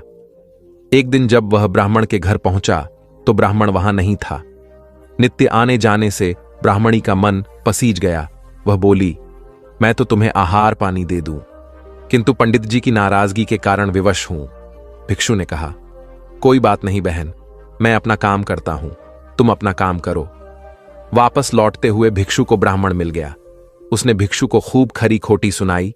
तब भिक्षु ने कहा, इतने दिनों तक आपके घर से कुछ नहीं मिला, किंतु आज आपकी पत्नी ने नहीं दी है, अब किसी दिन हां भी मिल जाएगा। ब्राह्मण थोड़ा शांत हुआ और बोला, यह क्रम कब तक जारी रखोगे? भिक्षु ने उत्तर दिया, जब तक जीवित हूं। उसका धैर्य देख ब्राह्मण का अहंकार पिघल गया और उसने भिक्षु से क्षमा मांगी। वस्तुतः धैर्य व सहिष्णुता के बल पर बड़ी से बड़ी प्रतिकूलता को अनुकूलता में बदला जा सकता है। भगवान बुद्ध के प्रवचन सुनने के लिए एक व्यक्ति नियमित रूप से आता था। इस प्रकार उसे 1 माह हो चुका था, किंतु उसके जीवन पर कोई प्रभाव नहीं पड़ा। भगवान बुद्ध उपदेश में कहते थे कि धर्म पर चलो, अपने जीवन से राग द्वेष को दूर करो, काम क्रोध लोभ मोह और अहंकार से सदा दूर रहो। बुद्ध के उपदेशों से लोगों को बहुत शांति मिलती थी, किंतु उस व्यक्ति का मन अशांत रहता था। एक दिन उसने बुद्ध से जाकर कहा, हे प्रभु, मैं 1 माह से आपका उपदेश सुन रहा हूं, किंतु उसका तनिक भी असर मेरे आचरण पर नहीं पड़ा। मैं बहुत परेशान हूं। मुझे क्या करना चाहिए? बुद्ध उनकी बात सुनकर बोले, तुम कहां के रहने वाले हो? उसने कहा, श्रावस्ती का। बुद्ध ने अगला प्रश्न किया, वह यहां से कितनी दूर है? उसने अनुमान से बता दिया। बुद्ध ने पुनः जिज्ञासा प्रकट की, कितना समय लगता है? उस व्यक्ति ने हिसाब लगाकर बता दिया। बुद्ध ने कहा, अब बताओ कि क्या तुम यहां पर बैठे बैठे ही अपने घर पहुंच सकते हो? उसने कहा, यह कैसे हो सकता है? वहां पहुंचने के लिए तो चलना होगा। तब बुद्ध ने बड़े प्रेम से उसे समझाया, जैसे चलने पर ही पहुंचा जा सकता है, वैसे ही अच्छी बातों पर अमल करने से ही लाभ होता है। हे प्यारे, तुम मेरे ज्ञान के साथ अपने कर्म को जोड़ दो, तब तुमको उत्तम फल मिलेगा। उस व्यक्ति को अपनी गलती समझ में आ गई। उसने अपने जीवन में सुधार कर लिया, जिससे उसका जीवन सदाचारी बन गया। एक छोटी सी नदी थी। उसके दोनों किनारों पर लोग रहते थे। नदी के पानी से दोनों ओर के लोग अपना अपना काम चलाते थे और सुखमय जीवन बिताते थे। एक बार संयोग से पानी को लेकर दोनों पक्षों में तनातनी हो गई। वे एक दूसरे पर आरोप लगा रहे थे कि तुम ज्यादा पानी ले रहे हो। जब आपसी बातचीत में मामला नहीं निपटा तो वे मरने मारने पर उतारू हो गए। उनके पास जो भी हथियार थे उन्हें तत्काल निकाल लाए और एक दूसरे पर टूट पड़ने को आमादा हो गए। तभी किसी ने जाकर भगवान बुद्ध को सूचना दी। उन्होंने दोनों पक्षों के प्रतिनिधियों को बुलाया और तकरार का कारण पूछा। दोनों प्रतिनिधियों ने अपना अपना पक्ष रखा। बुद्ध ने दोनों की बातें सुनी और मुस्कुराकर कहा, तो तुम लोग क्या करोगे? दोनों प्रतिनिधियों ने आवेश में आकर कहा, हम खून की नदियां बहा देंगे। भगवान बुद्ध ने कहा, तो तुम्हें खून चाहिए? उन लोगों ने हतप्रभ होकर बुद्ध की ओर देखा, फिर बोले, नहीं, हमें पानी चाहिए। भगवान बुद्ध ने कहा, तो तुम्हें खून चाहिए? उन लोगों ने हतप्रभ होकर बुद्ध की ओर देखा, फिर बोले, नहीं, हमें पानी चाहिए।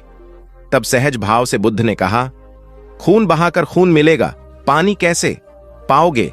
कुछ ठहर कर आगे बुद्ध बोले, याद रखो, हिंसा हिंसा को बढ़ाती है, बैर बैर को बढ़ाता है।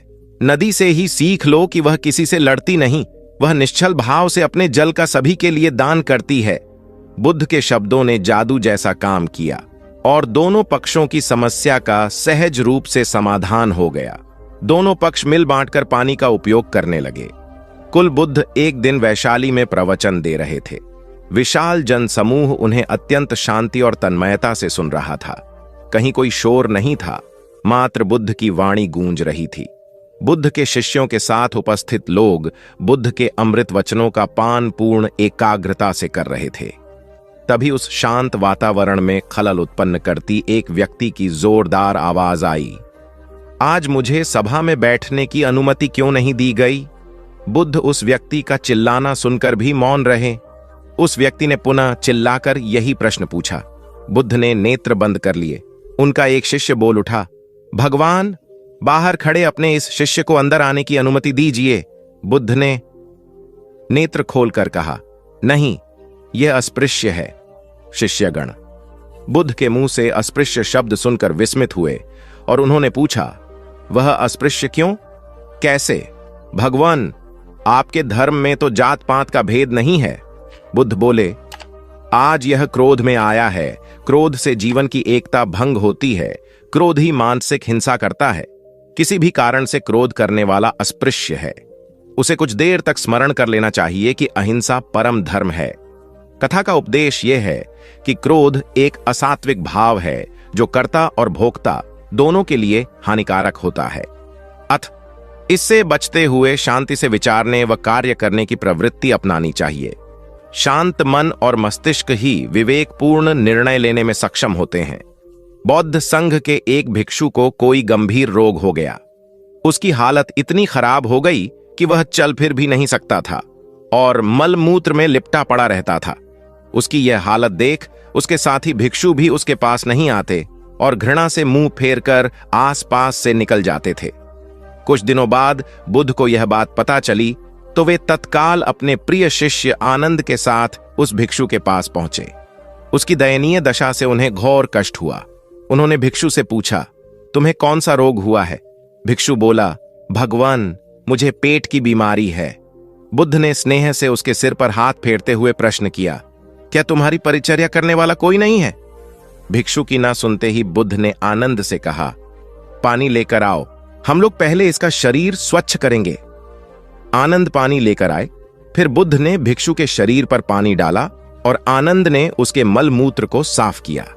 अच्छी तरह धो पोंछ कर बुद्ध ने भिक्षु के सिर को पकड़ा और आनंद ने पैरों को। इस प्रकार उसे उठाकर चारपाई पर लिटा दिया। फिर बुद्ध ने सारे भिक्षुओं को एकत्रित कर उन्हें समझाया, भिक्षुओं, तुम्हारे माता नहीं, पिता नहीं, भाई नहीं, बहन नहीं जो तुम्हारी सेवा करेंगे। यदि तुम परस्पर एक दूसरे की सेवा और देखभाल नहीं करोगे तो फिर कौन करेगा? याद रखो, जो रोगी की सेवा करता है वह ईश्वर की सेवा करता है। दीनहीन के प्रति करुणा व सेवा का भाव इस जगत को बुद्ध का सबसे बड़ा संदेश है, जो प्रत्येक देश, काल, परिस्थिति में प्रासंगिक है। गौतम सिद्धार्थ बुद्धत्व प्राप्त करके महात्मा बुद्ध बन गए। सत्य, अहिंसा और दया की मूर्ति बुद्ध अपने शिष्यों के साथ एक गांव में पहुंचे। कुछ अज्ञानी लोग उनके विरोधी थे। वे बुद्ध को अपशब्द कहने लगे। बुद्ध के शिष्यों को बहुत बुरा लगा, मगर बुद्ध ने उन्हें समझाया, ये लोग तो केवल अपशब्द ही कह रहे हैं। अगर ये पत्थर भी मार रहे होते तो भी मैं कहता कि मारने दो। मैं जानता हूं कि ये लोग कुछ कहना चाहते हैं, लेकिन क्रोध के मारे वह कह नहीं पा रहे हैं। 10 साल पहले यदि यही लोग मुझे गाली देते तो मैं इन्हें भी गाली देता, लेकिन अब तो लेन देन से मुक्ति मिल चुकी है। क्रोध से अपशब्द निकलते हैं। यहां तो क्रोध भवन कब का ढह चुका है। अपशब्द कहने वाले बड़ी मुश्किल में पड़ गए। तभी बुद्ध ने अपने शिष्यों से पूछा, इस गांव में कुछ लोग अपशब्द कह रहे हैं, इन्हें बताओ कि वहां के लोग फल और मिठाइयां लेकर आए थे। बुद्ध ने पूछा, फिर मैंने क्या किया था? शिष्यों ने बताया, आपने सारे फल और मिठाइयां यह कहकर वापस कर दी कि अब लेने वाला विदा हो चुका है, इन्हें वापस ले जाओ। आपने कहा था कि 10 साल पहले आते तो मैं सारे उपहार ले लेता। बुद्ध ने पूछा, फिर उन लोगों ने मिठाइयों का क्या किया होगा? शिष्यों ने बताया, गांव में बांट दी होगी। बुद्ध बोले, उन लोगों ने मिठाइयां गांव में बांट दी, लेकिन मैं उन लोगों से कहूंगा कि अपशब्द में न बांटें। बुद्ध फिर बोले, ये लोग अपशब्दों के थाल सजाकर लाए हैं, लेकिन ये गलत आदमी के पास आ गए हैं। ये मुझसे क्रोध नहीं करवा सकते। ठीक खूंटी की तरह जो किसी को नहीं टांगती, लोग उस पर वस्त्र टांग देते हैं। एक बार जैतवन के सभी ग्रामवासी भगवान बुद्ध के दर्शन करने और उपदेश सुनने के लिए एकत्र हुए। उस समय महाकश्यप, मौदगल्यायन, सारिपुत्र, चुंद और देवदत्त जैसे प्रबुद्ध जन बुद्ध के साथ धर्म विषय गंभीर चर्चा में तन्मय थे।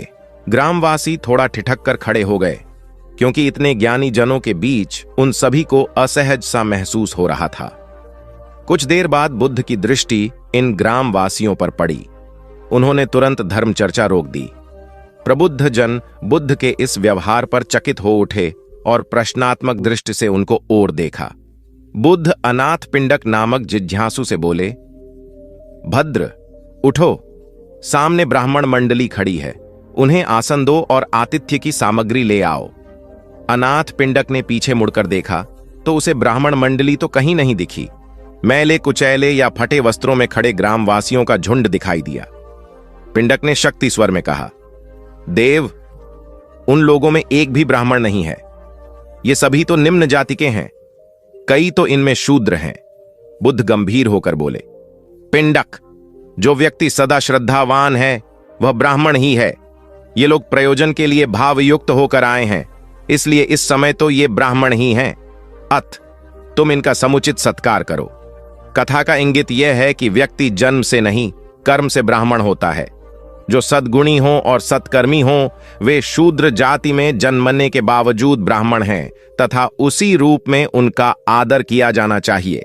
यदि जीवन का संतुलन बिगड़ा और थकान आई तो समझ लीजिए कि बीमारी आई, और यदि वापस ऊर्जा अर्जित करने के लिए विश्राम किया जा रहा है तो ऐसी थकान वरदान भी साबित हो सकती है। इन दिनों जिस तरह की हमारी जीवन शैली है, इसमें असंतुलन बहुत अधिक है। सुबह उठने से लेकर रात को सोने तक शरीर की कुछ नियमित क्रियाएं हैं, आदमी उसे भूल गया है। गौतम बुद्ध बहुत काम करते पर कभी थकते नहीं थे। आज भी कई साधु संत उतना ही परिश्रम कर रहे हैं जितना एक कॉर्पोरेट जगत का सफल व्यक्ति करता है, और जब वे रात को सोते हैं तो पूरी बेफिक्री के साथ। बुद्ध से उनके शिष्यों ने एक बार पूछा था, आप थकते नहीं? बुद्ध का उत्तर था, जब मैं कुछ करता ही नहीं तो थकूंगा कैसे? बात सुनने में अजीब लगती है, लेकिन है बड़ी गहरी। अध्यात्म ने इसे साक्षी भाव कहा है। स्वयं को करते हुए देखना, यह वह स्थिति होती है जब तन सक्रिय और मन विश्राम की मुद्रा में होता है। आज ज्यादातर लोग असमय, अकारण थक जाते हैं, जिसका एक बड़ा कारण असंतुलित जीवन है। एक होता है थकान को महसूस करना, और दूसरा है स्वाभाविक थकान, जिस समय आपकी रुचियों, इच्छाओं और मूल स्वभाव में धीमापन आने लगे, अकारण चिड़चिड़ाहट हो जाए। समझ लें कि यह थकान बीमारी है। इसलिए प्रतिदिन योग, प्राणायाम और ध्यान करें।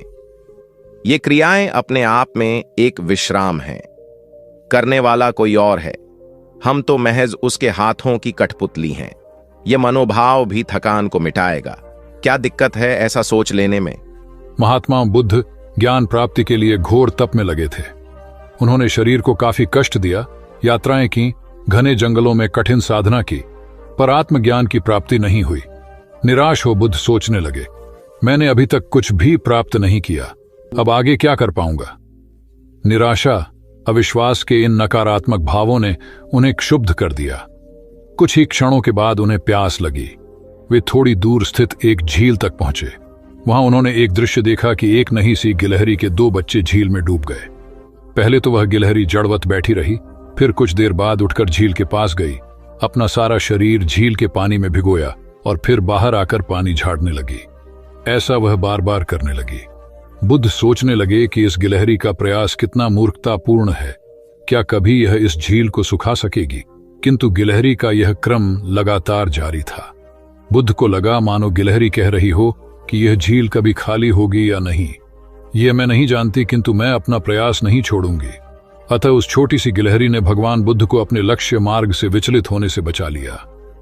वे सोचने लगे कि जब यह नन्ही गिलहरी अपने लघु सामर्थ्य से झील को सुखा देने के लिए दृढ़ संकल्पित है तो मुझ में क्या कमी है? मैं तो इससे 1000 गुना अधिक क्षमता रखता हूं। यह सोचकर गौतम बुद्ध पुनः अपनी साधना में लग गए, और एक दिन बोधिवृक्ष तले उन्हें ज्ञान का आलोक प्राप्त हुआ। यह कथा असफलता के बावजूद प्रयासों की निरंतरता पर बल देती है। यदि हम प्रयास करना न छोड़े तो एक न एक दिन लक्ष्य की प्राप्ति हो ही जाती है। बुद्ध अपने साधना काल में एक निर्जन स्थान पर ध्यान मग्न बैठे थे। इसी स्थान पर एक यक्ष का वास था। ये बात बुद्ध को झांत नहीं थी। वे तो वहां पहुंचे और शांत वातावरण देखकर ध्यान मग्न हो गए। उस समय यक्ष वहां पर नहीं था। रात होने पर जब वह आया तो उस स्थान पर एक अनजान व्यक्ति को देखकर आग बबूला हो गया। बड़े जोर से वह दहाड़ा, किंतु बुद्ध का ध्यान भंग नहीं हुआ। यक्ष ने उन्हें हाथी का रूप धारण कर डराना चाहा, किंतु बुद्ध यथावत ध्यान मग्न बैठे रहे। उसने बुद्ध को डराने के लिए क्रमशः शेर, चीता, बाघ आदि का रूप धारण किया, किंतु बुद्ध अविचलित ही बने रहे। अंत में उसने भयंकर विषधर का रूप धारण कर उनके पैर के अंगूठे को ढंस लिया, किंतु बुद्ध पर उसके विष का भी कोई असर नहीं हुआ। वे अब भी अप्रभावित रहे। विषधर उनके शरीर पर चढ़ गया और उनके गले से लिपटकर उन्हें जोरों से काट लिया, लेकिन इतने प्रयासों के बावजूद भी बुद्ध की साधना को भंग नहीं कर पाया। थक हार कर नीचे उतर आया और उनसे कुछ कदमों की दूरी पर लेटकर अपनी थकान उतारने लगा। ध्यान पूर्ण होने पर बुद्ध ने उसकी तरफ देखा और उसे बहुत स्नेह से दुलारा। उनका निश्चल प्रेम देखकर सर्प का विष अमृत बन गया और यक्ष ने श्रद्धापूर्वक बुद्ध को नमन किया। कहानी का सार यह है कि मन की कलुषता पर एकाग्रता, स्नेह और संभव से ही विजय प्राप्त की जा सकती है। बौद्ध भिक्षु बोधि धर्म भ्रमण करते हुए एक गांव में पहुंचे। लोग उनका बहुत आदर करते थे। बोधि धर्म व उनके शिष्यों का ग्रामीणों ने हार्दिक सत्कार किया और फिर उनके पवित्र वचनों को सुनने के लिए उनके आसपास एकत्रित हो गए। बोधि धर्म लोगों को धर्म और आचरण विषयक अच्छी बातें सरल भाषा में समझाने लगे। तभी वहां एक व्यक्ति आया और बोधि धर्म को अपशब्द कहने लगा। उपस्थित जनसमूह ने उसे रोकने का बहुत प्रयास किया, किंतु वह नहीं माना तथा अनवरत बोधि धर्म को बुरा भला कहता रहा। लोगों ने कहा कि महाराज, ये व्यक्ति कितना उद्दंड है, निरर्थक ही आपको अपशब्द कह रहा है। बोधि धर्म उस व्यक्ति के इस आचरण पर कदापि क्रोधित नहीं हुए और लोगों से बोले कि यह भविष्य में मेरा सबसे बड़ा भक्त बनने वाला है। लोगों ने पूछा कि कैसे? बोधि धर्म ने उत्तर दिया, कोई कुम्हार के यहां घड़ा लेने जाता है तो घड़े को बजाकर देखा जाता है कि वह फूटा हुआ तो नहीं है। जब 1-2 रुपए के घड़े को कोई इतनी परख कर सकता है तो भला जिसे गुरु मानना है उसे 10-20 गालियां दिए बगैर कैसे पहचानेगा? पहले वह परीक्षा लेगा कि गुरु में धैर्य, आक्रोश व समता भाव कितना है। यह जानने के बाद ही तो वह गुरु को स्वीकारेगा। इसलिए यह व्यक्ति मुझे निरर्थक ही अपशब्द नहीं कह रहा है और आगे चलकर वास्तव में वह व्यक्ति बोधि धर्म का सबसे बड़ा भक्त बना। किसी को शिक्षा देने से पूर्व स्वयं का आचरण भी तदनुरूप होना चाहिए, तभी गुरु का महान पद मिलता है।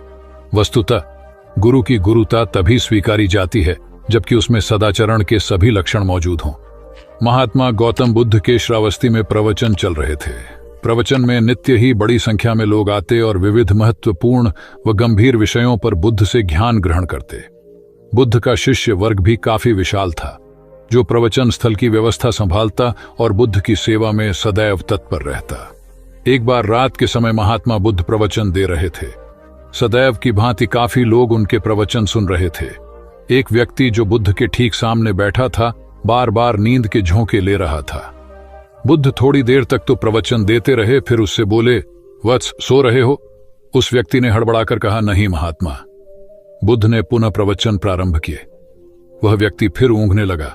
महात्मा ने फिर वही प्रश्न दोहराया और उसने फिर अचकचाकर नहीं महात्मा कहा। ऐसा लगभग 8-10 बार हो गया। कुछ देर बाद बुद्ध ने उससे पूछा, वत्स, जीवित हो? हर बार की तरह इस बार भी उसने कहा, नहीं महात्मा।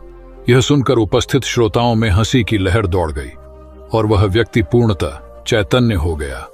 तब बुद्ध गंभीर होकर बोले, वत्स, निद्रा में तुम्हारे मुख से सही उत्तर मिल ही गया। जो निद्रा में है वह मृतक समान ही है। महात्मा बुद्ध का संकेत था कि गुरु से ज्ञान ग्रहण करते वक्त सजगता अत्यंत आवश्यक है। गाफिल रहने की स्थिति में ज्ञान की प्राप्ति पूर्ण नहीं होती और अधकचरा ज्ञान सदैव खतरनाक साबित होता है। कथा सिद्धार्थ के जीवन के उस दौर की है जब वे बुद्धत्व को प्राप्त नहीं हुए थे और निरंजना नदी के तटीय वनों में वृक्ष के नीचे ध्यान करते थे।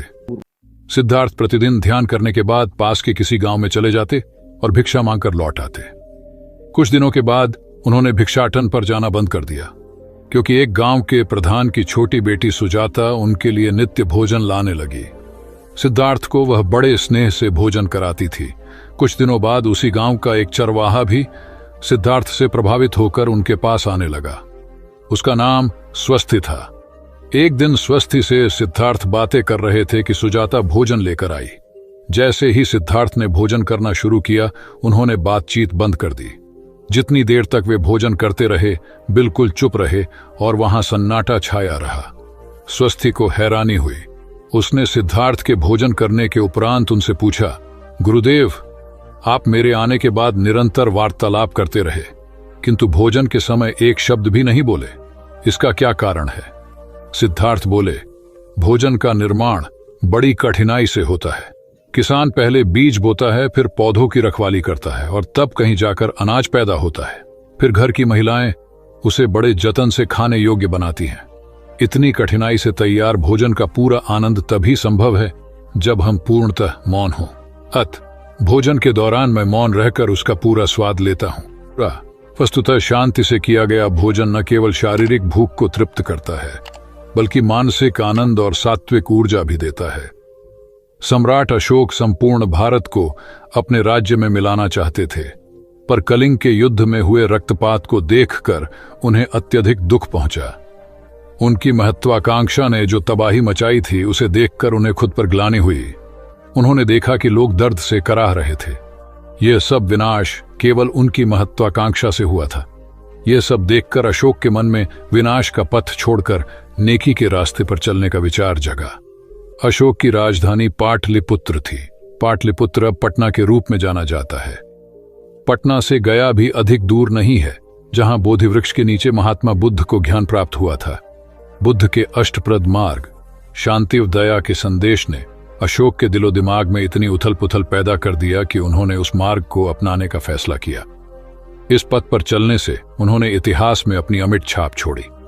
अशोक ने अपने पुत्र को सिलोन अब श्रीलंका और अन्य कई लोगों को सुदूर क्षेत्रों में दूत बनाकर भेजा।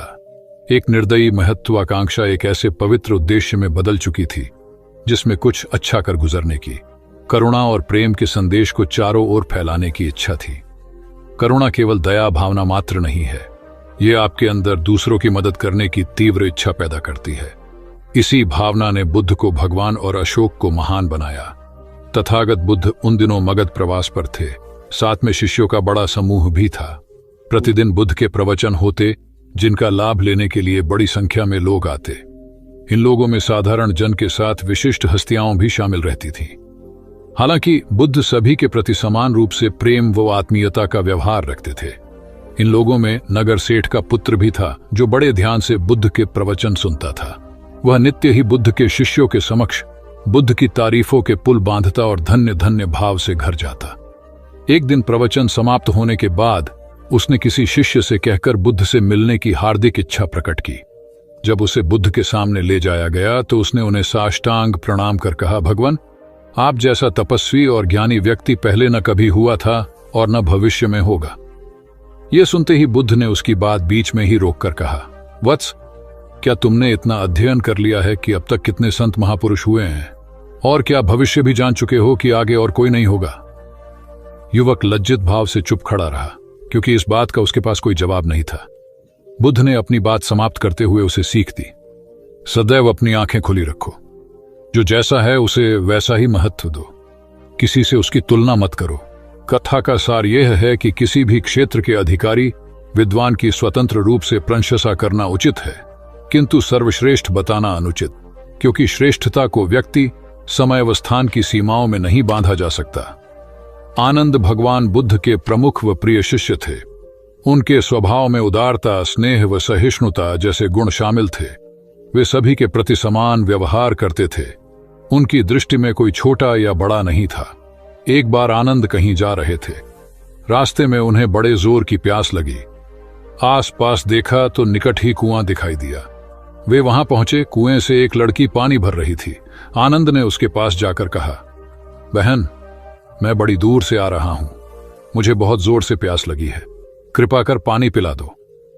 उनकी बात सुनते ही लड़की कांप उठी, क्योंकि वह अछूत जाति की थी।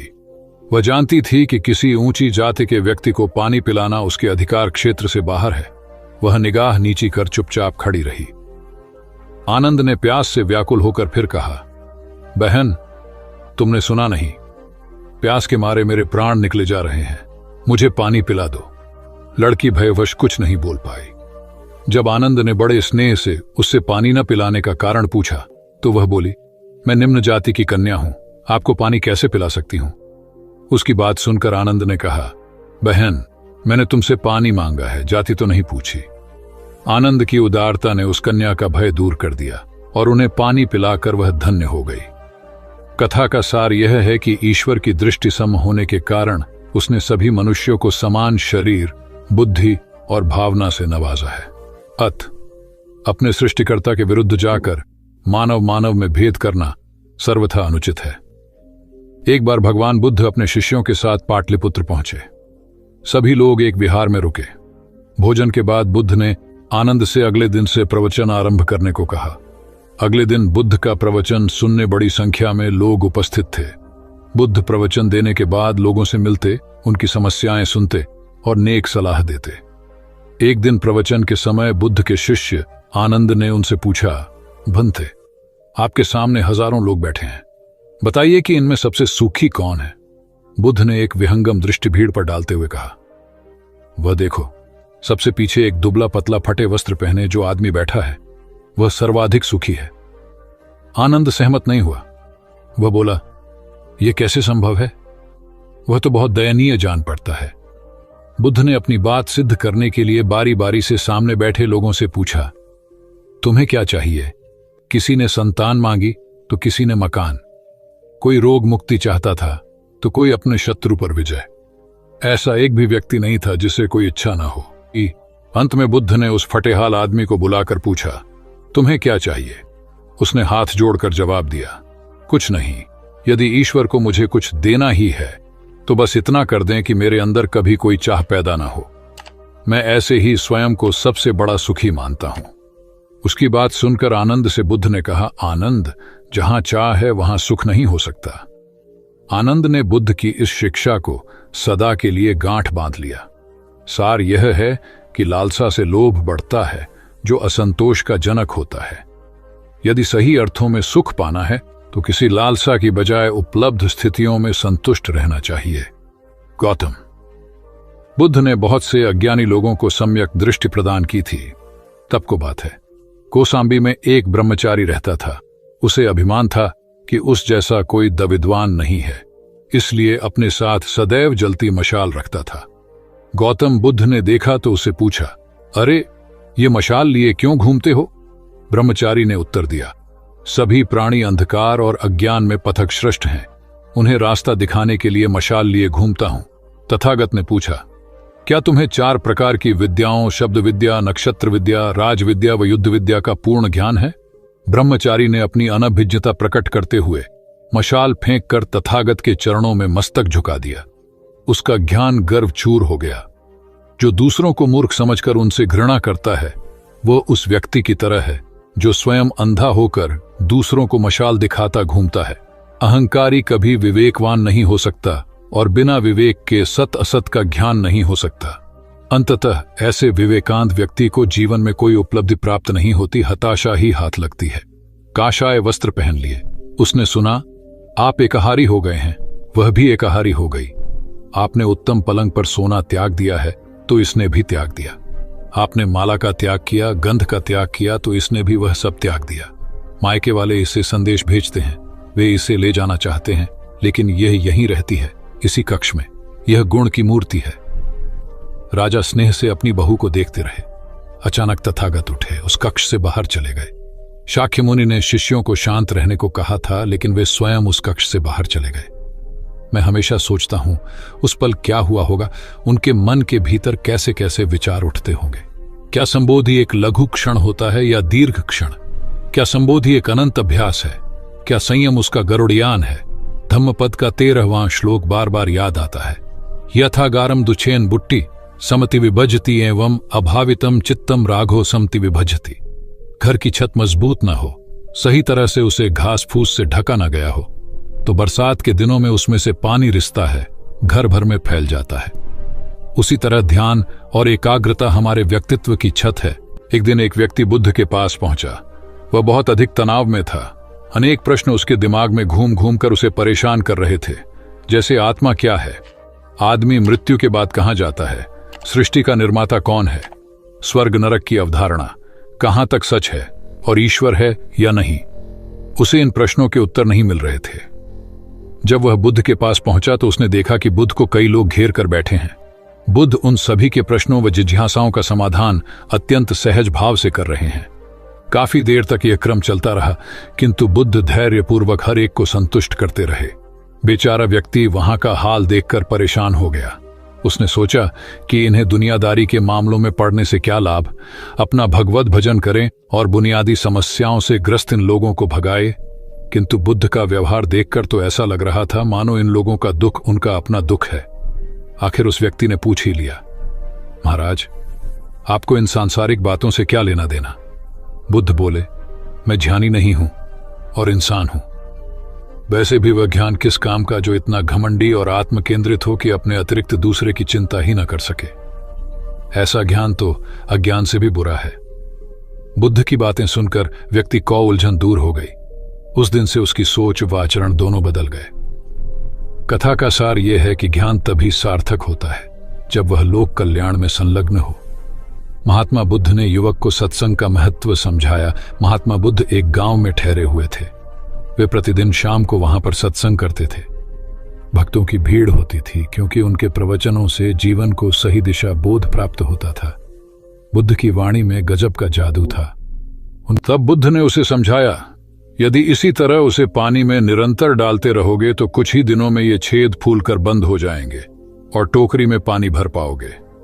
इसी प्रकार जो निरंतर सत्संग करते हैं उनका मन एक दिन अवश्य निर्मल हो जाता है। अवगुणों के छिद्र भरने लगते हैं और गुणों का जल भरने लगता है। युवक ने बुद्ध से अपनी समस्या का समाधान पा लिया। निरंतर सत्संग से दुर्जन भी सज्जन हो जाते हैं, क्योंकि महापुरुषों की पवित्र वाणी उनके मानसिक विकारों को दूर कर उनमें सद्विचारों का आलोक प्रसारित कर देती है। एक आदमी को बुद्ध ने सुझाव दिया कि दूर से पानी लाते हो, क्यों नहीं अपने घर के पास एक कुआं खोद लेते? हमेशा के लिए पानी की समस्या से छुटकारा मिल जाएगा। सलाह मानकर उस आदमी ने कुआं खोदना शुरू किया, लेकिन 7-8 फीट खोदने के बाद उसे पानी तो क्या, गीली मिट्टी का भी चिन्ह नहीं मिला। उसने वह जगह छोड़कर दूसरी जगह खुदाई शुरू की, लेकिन 10 फीट खोदने के बाद भी उसमें पानी नहीं निकला। उसने फिर तीसरी जगह कुआं खोदना शुरू किया, लेकिन यहां भी उसे निराशा ही हाथ लगी। इस क्रम में उसने 8-10 फीट के 10 कुएं खोद डाले, लेकिन पानी कहीं नहीं मिला। वह निराश होकर बुद्ध के पास गया। उसने बुद्ध को बताया कि मैंने 10 कुएं खोद डाले, मगर पानी एक में भी नहीं निकला। बुद्ध को आश्चर्य हुआ। वे स्वयं चलकर उस स्थान पर आए जहां उसने 10 गड्ढे खोदे हुए थे। बुद्ध ने उन गड्ढों की गहराई देखी और सारा माजरा समझ गए।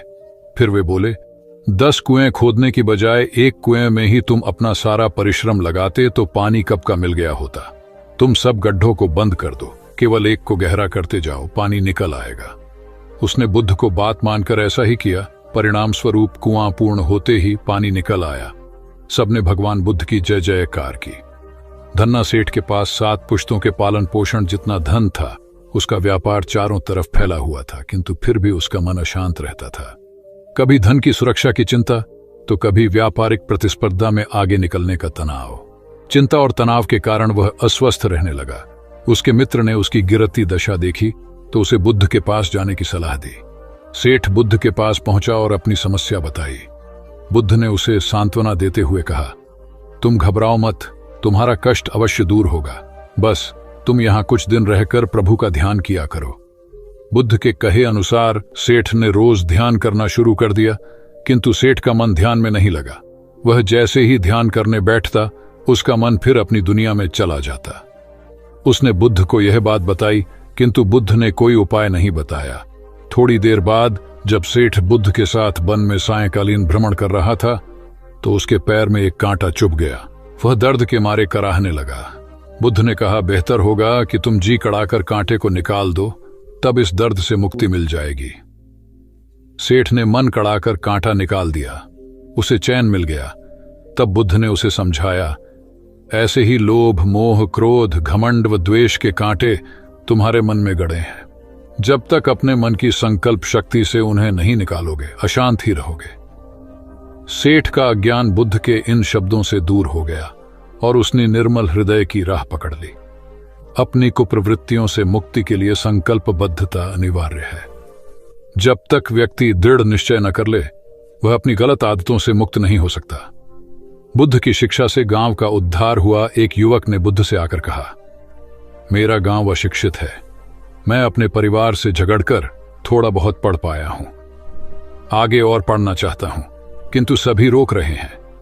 घर के लोग सोचते हैं कि खेती में खूब पैसा है और उसके लिए किसी शिक्षा की आवश्यकता नहीं है। यही सोच गांव वालों की भी है। कृपया आप मेरे गांव चलकर वहां शिक्षा का प्रसार करवाइए। बुद्ध युवक की बात मानकर गांव आ गए। धर्मभीरू ग्रामीणों ने बुद्ध का सत्कार किया और रोज उनके प्रवचन सुनने आने लगे। बुद्ध जब भी शिक्षा का महत्व बताते, ग्रामीण विरोधी मत रखते। एक दिन एक महिला अपने 5 साल के बच्चे के लिए पूछने लगी कि उसे किस उम्र से शिक्षा दिलवाए। तब बुद्ध ने समझाया कि तुम्हें तो 5 वर्ष पूर्व उसकी शिक्षा शुरू कर देनी थी। उसे क्या खाना है, क्या नहीं, कैसे क्या बोलना है आदि बातें शुरू से सिखाओगी, तभी तो वह अपना उचित ख्याल रख सकेगा। बुद्ध की यह बात महिला सहित सभी ग्रामीणों को समझ में आ गई। उन्होंने अपने बच्चों को विद्यालय भेजना शुरू किया। यह समय वर्षा का था। युवक ने लोगों को जल संग्रहण की तकनीक बताई। अधिकांश ने उपहास किया, किंतु युवक अपना काम करता रहा। बुद्ध का सहयोग प्राप्त था, इसलिए किसी ने उसका खुलकर विरोध नहीं किया। जब गर्मी में भीषण जल संकट के कारण फसलें सूखने लगीं, तो युवक ने कुएं खुदवाए, जिनमें जल संग्रहण की तकनीक के कारण खूब पानी निकला। ग्रामीण अब शिक्षा का महत्व समझ चुके थे। धीरे धीरे संपूर्ण गांव शिक्षित हो गया। ज्ञान हर उम्र में अर्जित किया जा सकता है। यही ज्ञान हमें जीवन में आने वाली समस्याओं के समाधान की राह सुझाता है। एक गांव में 2 भाई रहते थे जो अपनी शैतानियों के लिए कुख्यात थे। उन्हें दूसरों को परेशान करने में बड़ा आनंद आता था। वे हर समय किसी न किसी को परेशान करने में लगे रहते थे। गांव के लोगों के साथ साथ उनके माता पिता भी उनकी ऐसी हरकतों के कारण बहुत दुखी थे। जब गांव का कोई व्यक्ति उनके माता पिता के पास उनकी शिकायत लेकर आता तो वे दोनों को बहुत समझाते, किंतु दोनों भाइयों के कानों पर जूं तक नहीं रेंगती।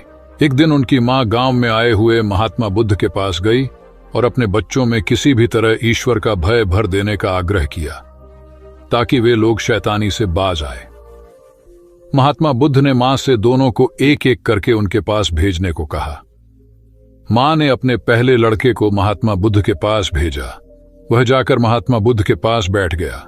महात्मा बुद्ध ने उससे पूछा, ईश्वर कहाँ है? लड़के की कुछ समझ में नहीं आया और उसने कोई उत्तर नहीं दिया। तब महात्मा बुद्ध ने दोबारा यही सवाल कड़क कर पूछा तो डर के मारे लड़का वहां से तेजी से भागा और भागते हुए अपने भाई के पास जा पहुंचा तथा बोला, भाई तुम्हें पता है ईश्वर खो गया है और सब लोग इसके लिए हमें ही जिम्मेदार समझ रहे हैं। छोटा भाई भी इतना बड़ा आरोप सुनकर डर गया और उस दिन से दोनों ने शैतानी करना छोड़ दिया। कथा का सार यह है कि जब सीधे मार्ग से सुधार की राह न मिले तो टेढ़े मार्ग का सहारा लेना ही सर्वथा उचित है। सेठ ने बुद्ध से जाना सच्चा संपन्न होना। एक सेठ निसंतान था। अपार संपत्ति का मालिक होने के बावजूद सेठ का लोभ बरकरार था।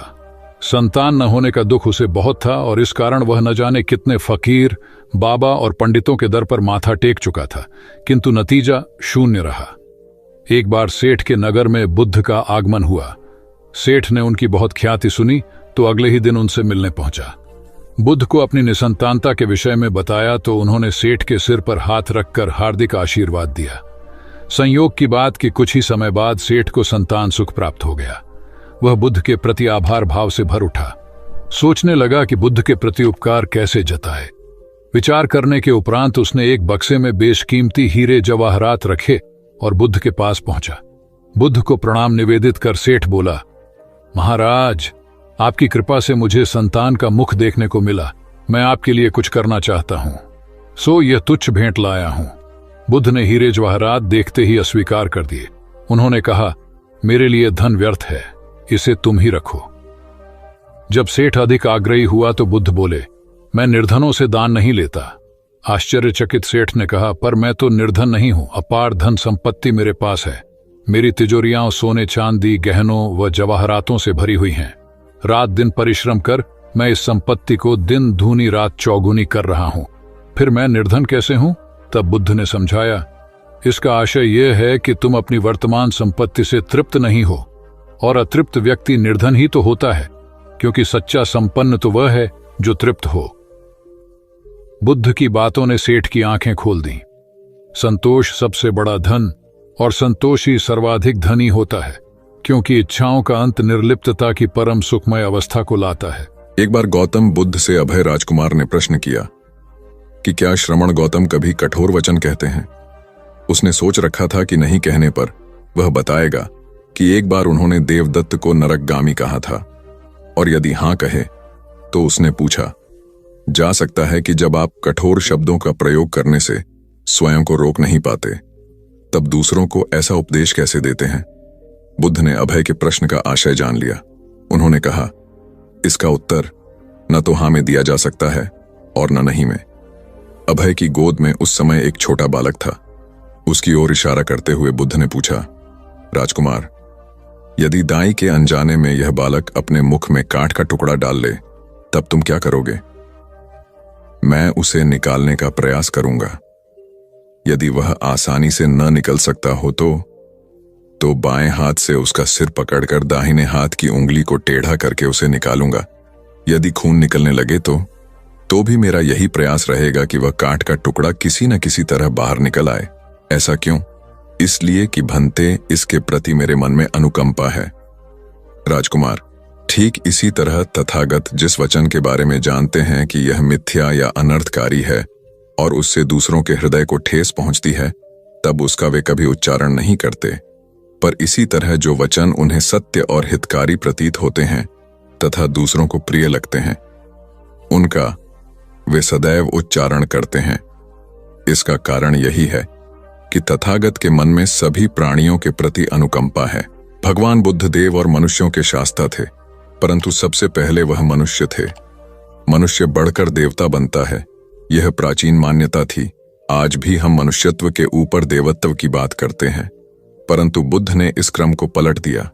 उन्होंने कहा, यह जो मनुष्यता है वही देवताओं का सुगति प्राप्त करना कहलाती है। देवता जब सुगति प्राप्त करता है तब वह मनुष्य बनता है। देवताओं में विलास है, राग, द्वेष, ईर्ष्या और मोह भी वहां है। निर्वाण की साधना वहां नहीं हो सकती। इसके लिए देवताओं को मनुष्य बनना पड़ता है। मनुष्यों में ही देव पुरुष का आविर्भाव होता है, जिनको देवता नमस्कार करते हैं। मानवता धर्म का उपदेश देने वाले बुद्ध स्वयं मानवता के जीते जागते रूप थे। यहाँ उनके जीवन से संबंधित कुछ प्रसंग दिए जाते हैं, जिनसे उनके व्यक्तित्व में बैठी हुई गहरी मानवता का दर्शन होता है। भगवान का परिनिर्वाण होने वाला है। रात का पिछला पहर है। भिक्षु उनकी शैया को घेरे बैठे हैं। बुद्ध उन्हें उपदेश दे रहे हैं। कह रहे हैं, भिक्षुओं, बुद्ध धर्म और संघ के विषय में कुछ शंका हो तो पूछ लो। पीछे मलाल मत करना कि भगवान हमारे सामने थे पर हम उनसे कुछ पूछ न सके। कोई शिष्य नहीं बोलता। भगवान 3 बार कहते हैं, पर कोई भिक्षु कुछ पूछने को नहीं उठता। भगवान को शंका होती है कि कहीं वे उनके गौरव का विचार करके पूछने में संकोच तो नहीं कर रहे। इसलिए वह कहते हैं, शायद भिक्षुओं, तुम मेरे गौरव के कारण नहीं पूछ रहे। जैसे मित्र मित्र से पूछता है, वैसे तुम मुझसे पूछो। बुद्ध अपने शिष्यों की समान भूमिका पर आ जाते हैं। उनकी यह विनम्रता मनुष्य धर्म की आदर भूमि है। बुद्ध ने अपने को भिक्षुओं का कल्याण मित्र कहा है, जो उनकी मानवीय सहृदयता और विनम्रता को सूचित करता है। एक दूसरा दृश्य भी उसी समय का है। चंद करमार पुत्र के यहाँ बुद्ध ने अंतिम भोजन किया था। उसके बाद ही उन्हें खून गिरने की कड़ी बीमारी हो गई थी, जो उनके शरीरांत का कारण बनी। बुद्ध को उसके हृदय का बड़ा ध्यान था। भक्त उपासक को यह अफसोस हो सकता था कि उसका भोजन करके ही भगवान का शरीर छूट गया।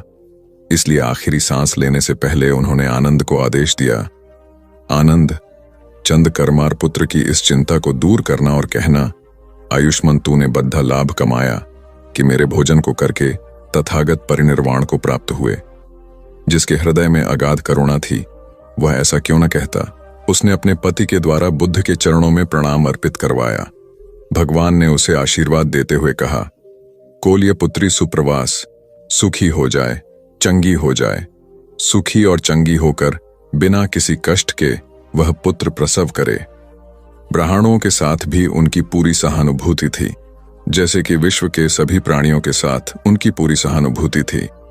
बावरी नामक ब्राह्मण के एक शिष्य ने जब अपने गुरु की ओर से भगवान के चरणों में प्रणाम निवेदन किया तो भगवान ने आशीर्वाद देते हुए कहा, शिष्यों सहित बावरी ब्राह्मण सुखी हो। माणवक, तुम भी सुखी हो, चिरजीवी हो। बुद्ध के पास छोटा बड़ा जो भी जाता था वह उससे कहते थे, आओ, तुम्हारा स्वागत है। भगवान अपनी अंतिम यात्रा में पावा और कुसीनारा के बीच जा रहे थे।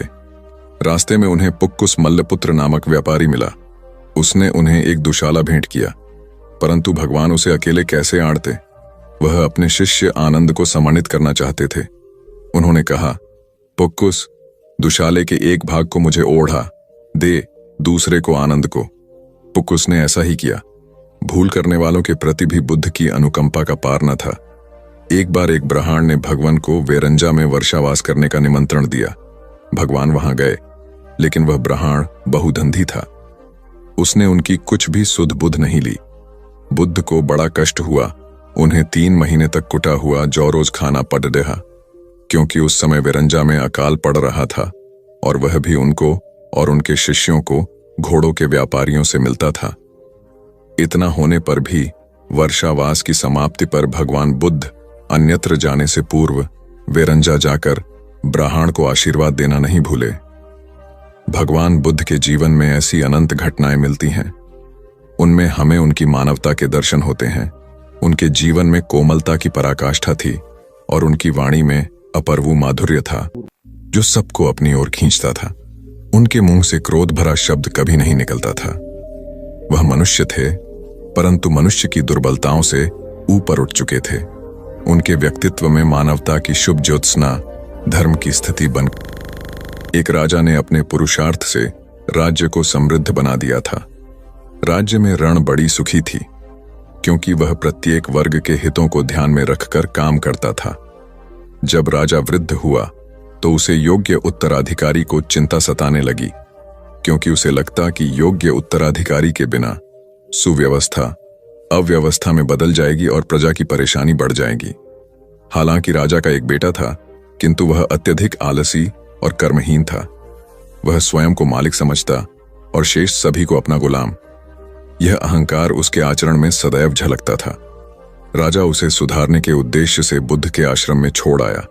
बुद्ध ने अगले ही दिन राजकुमार को आदेश दिया, वत्स, यहां से 5 कोस पर एक जंगल है, तुम वहां जाकर फूलों के कुछ पौधे ले आओ और उन्हें आश्रम के अहाते में लगा दो। यह सुनते ही राजकुमार को बड़ा क्रोध आया, क्योंकि उसने तो आदेश देना ही सीखा था। चूंकि उसके पिता ने बुद्ध को बात मानने को कहा था, इसलिए वह मन मारकर जंगल गया और फूलों के पौधे लाकर आश्रम में लगा दिए। राजकुमार ने उन्हें सींचा और जानवरों से बचाने के लिए उनकी रात दिन रखवाली की। कुछ महीनों में सारा आश्रम भांति भांति के सुंदर फूलों से खिल उठा। राजकुमार अपनी मेहनत का ऐसा फल देखकर बहुत प्रसन्न हुआ।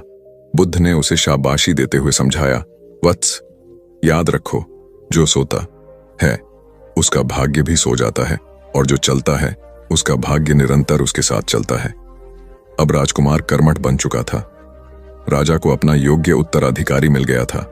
कर्म सफलता की कुंजी है, अतः